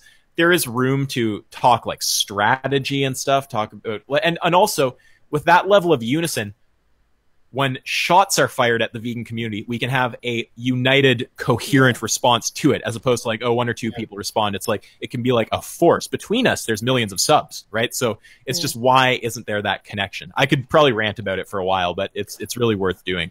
I'll tell you what, who might be worth contacting is Plant-Based News, because they've got a huge platform. Yeah, of course. And they're really up, and they could probably get like, you know, Michael Greger and people like that involved in Melanie Joy, and you know, get kind of these people in as well as the YouTubers. And I mean, if I were doing it at this stage, I would probably try to like put out a video. I'd see if I could get Richard on board, and I'd talk to anyone who I personally know, like Corey, Joey, whoever else, and just see if I can get a nice little cluster of people and do like a kind of roundtable thing. But like, I just feel, I don't know, to me, the intuitive thing I'm feeling is that that's something that comes a bit further down the line. I don't really know that I want to try that at this point. Yeah, no way, but I love the idea. So yeah. Well, I'm gonna try and continue to do these live streams weekly. I think from now on, leading up to that, because like I work full time now, and I really don't have time to like edit many videos these days. Which is... Are you liking your new job?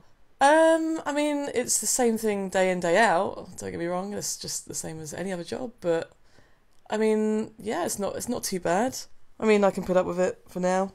But obviously I want to be doing YouTube full time, but I don't know. I feel like I like to focus on that, yeah. I like having a routine. I actually like working.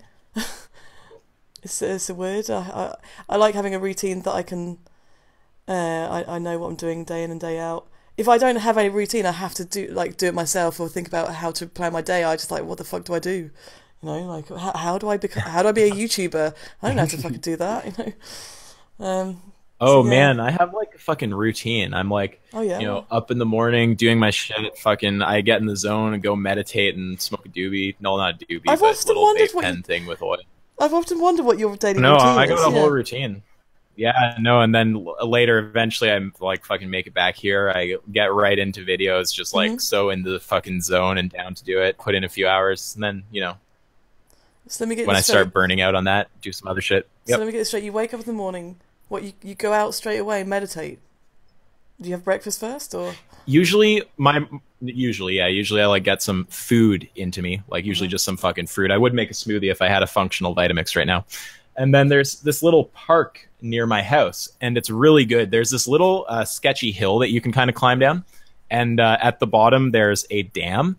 And you can actually get out onto the dam, and then you can just sit there. And it's so weird because there is the waterfall, but a lot of it is just still water behind you. And then there's like the moving water in front, and it's just very calm, and there's no people around. And yeah, just fucking like, just blaze a dank sesh and just chill out, meditate for, you know, a chunk of time, and then make my way back, just like ready to begin a day.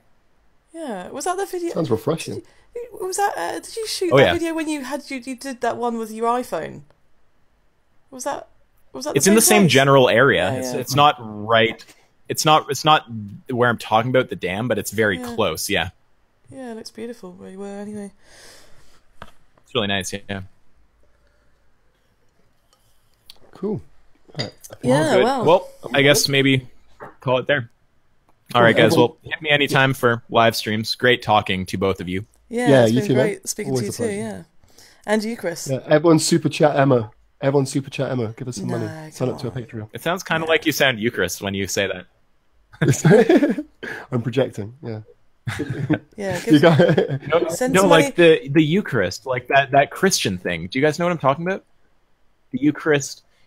No. I thought it just sounded like begging for money. The Lord's Supper, among other names, is a Christian rite that is considered sacramental in most churches and an ordinance in others. It just kind of sounds, when you said Eucharist, like Eucharist. Ah, right, okay. I thought you were accusing me of begging for money all the time. No.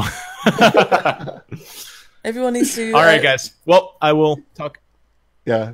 Sorry? No, go ahead. No, I was just saying everyone needs to donate to Chris's crowdfunding for the film. Oh yeah, I'll link it when it's out. Yeah, yeah, go do that. Chris seems like a pretty solid dude. So I mean, he's making a vegan film. Get some exposure for vegan music. What the vegan music scene is like. Donate on that shit. Yeah, we got some cool people on there. Fallout Boy and the Veronicas, and loads of good shit on there. I can't wait to see it. All right, guys. Good talking. Have a good day. Yeah, speak to you, man. All right. See you later, Isaac. Bye-bye. And Chris, shall we wrap it up? You just got £2. Hey. Oh shit! Really? Yeah. Oh, it's Etienne again. Or €2? Another €2. Yeah. OG Miz. She says OG Miz and ask yourself kiss. Yeah, I read somewhere that someone was trying to ship them. Like, so there's some sort of weird shipping going on. Oh, I don't think they'll ever make up. Do you? I don't know, but we'll find out next episode. Yes, the vegan. Well, this is it. It's vegan, it is just like a soap opera, but I like it that way. I feel part of it as well. It's kind of cool. It's kind of like a soap opera, but yeah, but this has been a really long stream. I've really enjoyed it. Not that long. Liam did one for 24 hours. Well, yeah, but this has been like 3 hours. You know, like one of my. To be fair, this is the earliest I've finished the stream.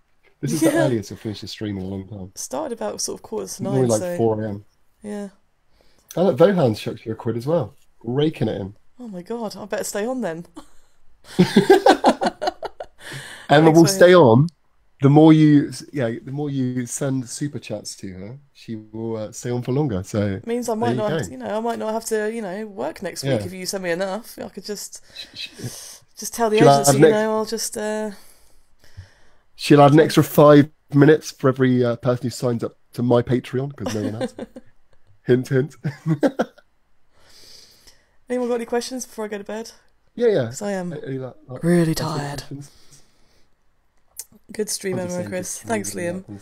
Oh, Liam, we had a good stream last weekend actually with Liam. Were you listening, Chris?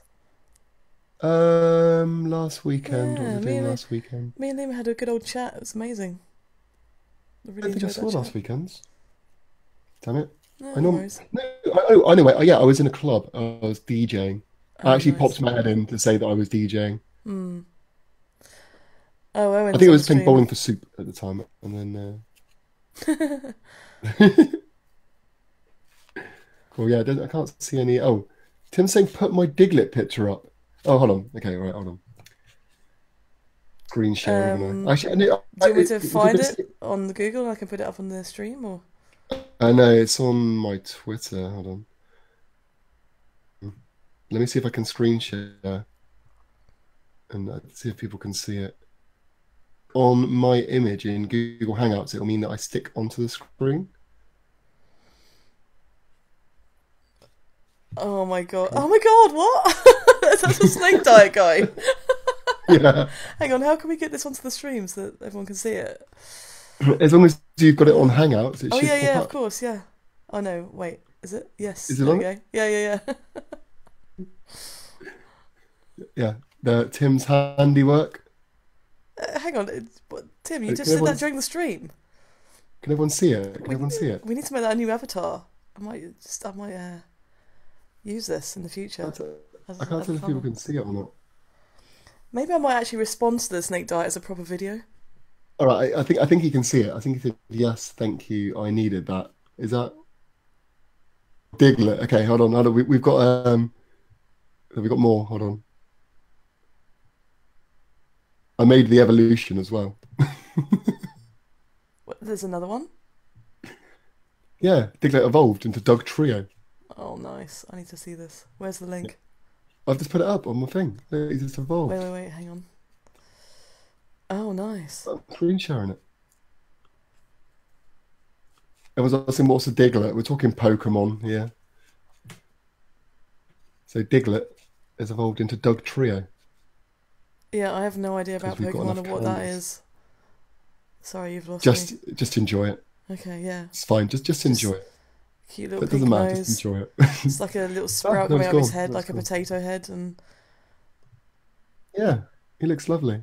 He does, yeah. He's cute. OG says he's open. OG said he's open to talk to Isaac. I saw that comment. Doesn't predict it'll go well, but I think you guys should, talk it out. Talk it out, guys. I don't know. Let's all be friends. I like the drama between Owen and Isaac. Keep it going. You're actively it's like a soap opera. Yeah. Actively encouraging. Yeah. Keep it up, guys. Drama. Keep up the drama. Come on. We need more people to fall out. Who fell out the other night? Two people as well, Race and Free William. They fell out. I don't know who those are. There's another bit of drama here. Yeah, in the chat.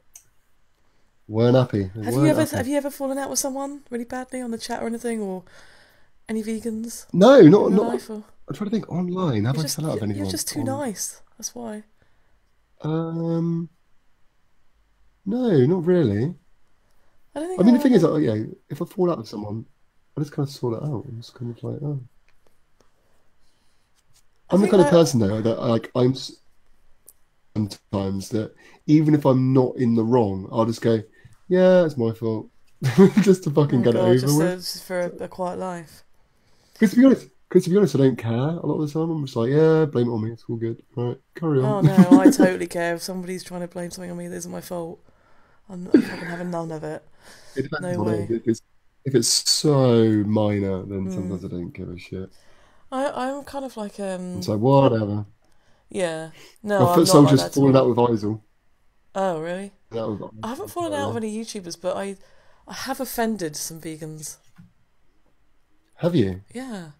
Well, just by saying certain words like retard and stuff like that, I can offend people pretty easily. Just by saying, you know, words. You just offended someone now, I bet. Yeah, probably. You just triggered someone right this very second. Really couldn't give two shits. We're here for the animals. We're here for the animals. We're vegans. I think we need to get. I think we need to get Isel on the stream. Oh God, I can't. I need to go to bed. Is he? He's not. No, not now, but another one. Yeah, that'd be cool actually to speak to him. Jack Green saying, I've never seen Isel in my chat or comment on any of my videos. He doesn't know who I am, so. No, he watched a live stream where we replied to his how he doesn't believe in animal rights video. So I know that he's familiar with the. No, I don't think you're in that one. No, I don't think I've ever responded to him. So. But he's familiar. Someone's asking, would you ever consider sucking Vegan Games' big black cock? I absolutely would. Is that of interest? I wouldn't even, you know, I wouldn't even think wouldn't about even it. Just do question it. Yeah. Oh, did you see that video he did about? Did you see that video he did about PewDiePie saying the N-word? You did a video on it, did you? Yeah. No, how did I miss that? Vegan Gains did, yeah. It was a really good one. Oh, yeah. I saw Vegan Gains one. I thought you did. No. I don't have time for that. Oh, wait, for someone saying, see my Isel video on trying to stream with him. Oh, have you tried to? I need to watch this. I'll look it up. Sounds fun. Yeah, I want to get Foot Soldier on one of my streams. Or maybe, I don't know, Foot Soldier, if you're around next weekend, I'll get you on because... Yeah, he's always in the chat. Yeah. He needs to come in more. Yeah, if you're up for it, then I'll have you on next time. Perhaps Saturday, Sunday night next weekend. It depends whether he's got his balaclava with him. Yeah. I guess it depends whether he's got his balaclava with him. Well, it doesn't matter. He doesn't have to do the video. You can just do of course, sound. Of course. I'm trying to find your Isel video. Where's your Isel video? And talking to Foot Soldier, whereabouts is it? You've got a lot of videos. I'm just trying to. He does put a lot of content out. Yeah, he's smashing it out. Chairwood 44 again. Smashing it. Would you spit VG cum into AY mouth? Yeah, why not? If you want. How much will you pay me to do that? How much are we talking? Yeah. £30 in super chat for that one, guys. And it slowly turned into Chatterbait. Oh God. Yeah, and we'll put some goals up for Emma.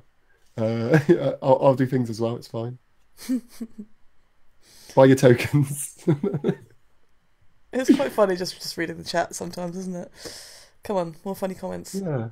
I'll do 2 more minutes till 1:15. Is Julian Ryder even relevant? No, I've lost all interest in the guy. I haven't watched a video of his in like two or 3 years. Yeah. you remember that it's debating vegan games soon? Is that actually happening? I doubt it, but it would brilliant. amuse me if it did. Yeah. Oh, foot soldiers show. Eyes all finally declined. Okay, right. Chairwood's going to give you a vegan cookie because you're a dirty slut. Apparently. Nice. All right, as long as it's chocolate. Where's my cookie? Where's my cookie? You saying I'm not a slut? Such a slut, Chris. Yeah. I'd like to see Foot Soldier versus Unnatural Vegan. That could be interesting. I'd watch that. Yeah, guys, what would be okay if you had two people? Then like two people battle each other. Who would it be? The big debate. Who would it be? And also, I want to pitch an idea. Oh, actually, do you want to answer first? And I'll say what about what are you gonna say? Isaac and Owen? Isaac and Owen. Yeah, that would. Well, they haven't done it live on air yet, have they? I'd like Isaac and Isel as well. Yeah. Well, no, aren't they friends? I think they're friends now, aren't they? Well, not friends, but they're not. They're amicable. What was I going to say? Yeah, I've had this idea for a while about I wanted to do like a kind of like the Royal Rumble, where you kind of bring a person in like every couple of minutes, kind of thing, and then you can add like wild card people in as well. So like I don't know, Joey Carbstrong starts off, maybe with Jury and Ryder because they obviously got a bit of a beef. They battle it out. Isel comes in next. Ryan from Happy Healthy Vegan, he gets in there. Cheap Lazy Vegan makes an entrance. Then you get someone like complete wild card. I don't know, like I don't know who'd be a complete wild card. Tim Schmoyer from Video Creators. Everyone ever watches him. I was like, it's Tim Schmoyer. He's coming in, shouting people about they're not SEOing their videos correctly. Oh, do you know who Owen Schroyer is? No. I was talking about him last week on my live stream. He's one of the correspondents for Infowars. And he does like a all the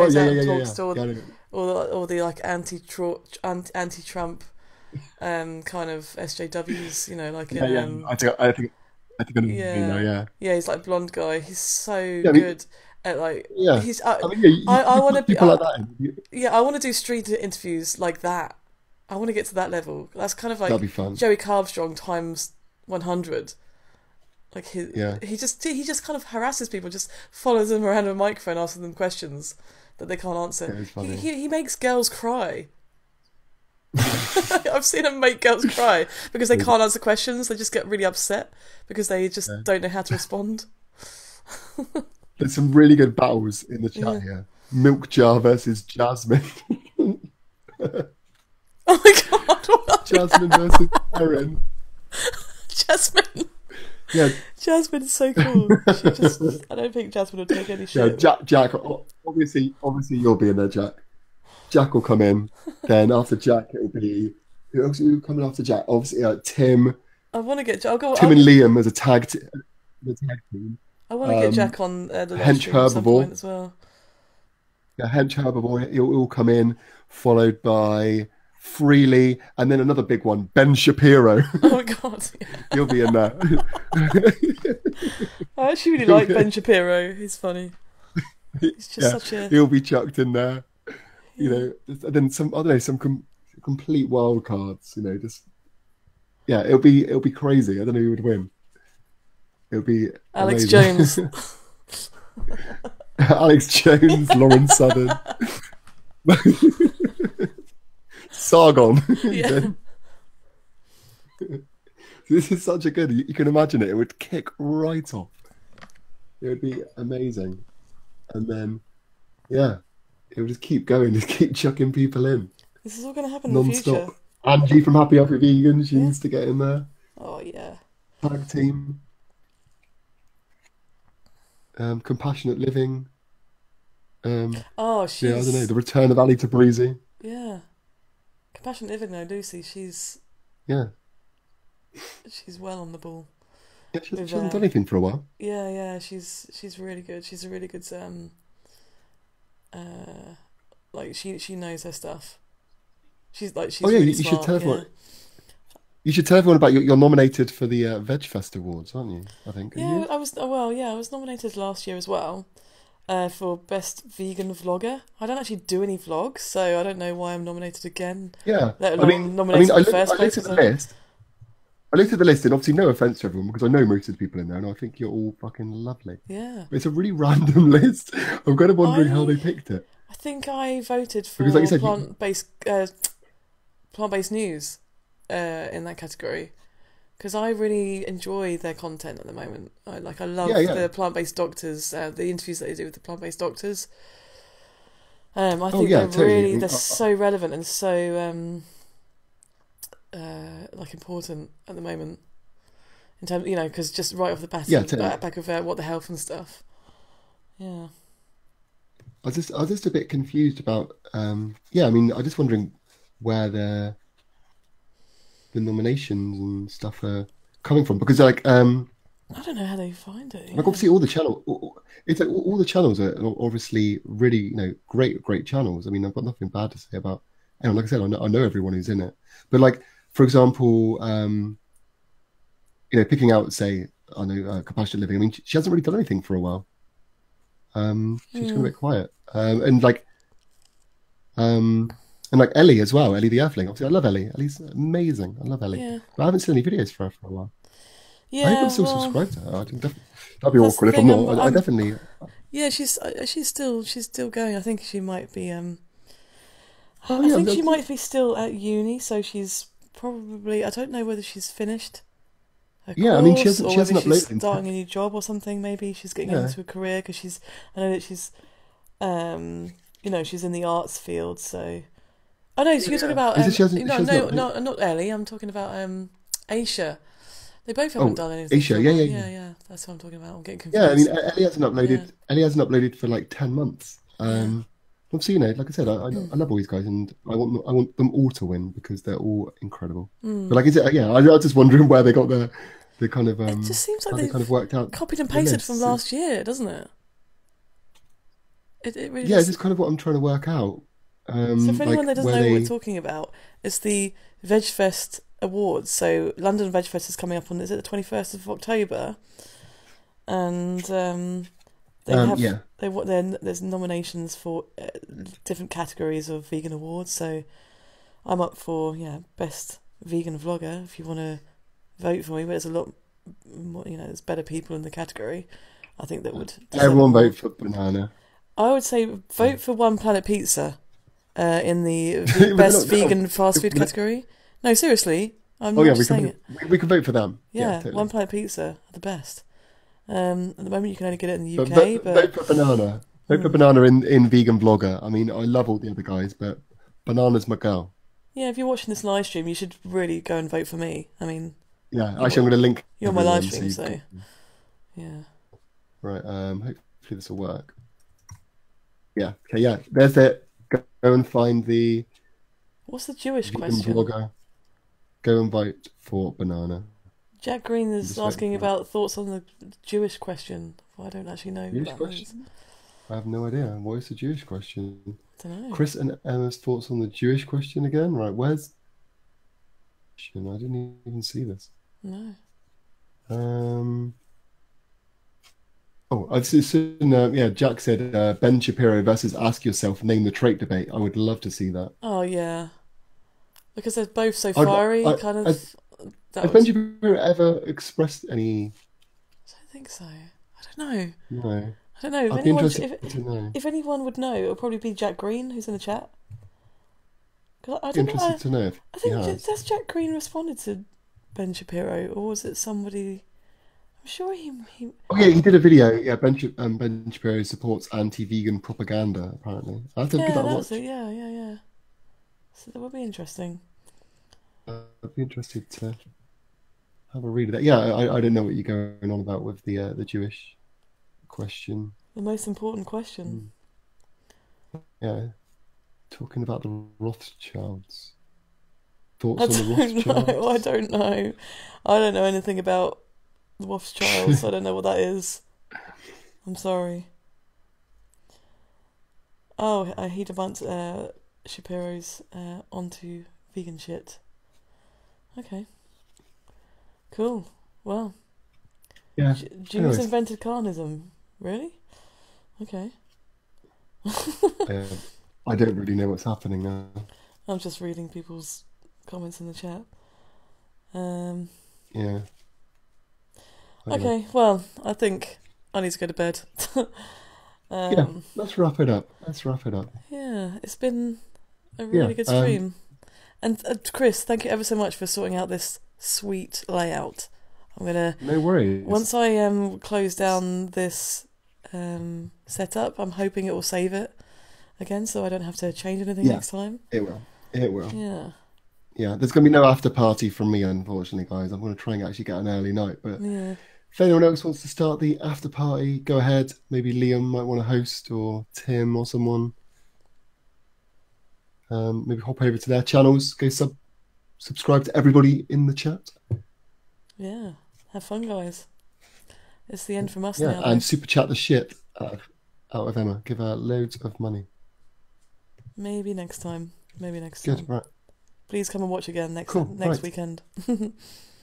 All right. Yeah. Good night, Chris. I'm going to go and sleep find well. out what my girlfriend is. Yeah. Right. See you later, guys. All right. I love you. Bye. Bye.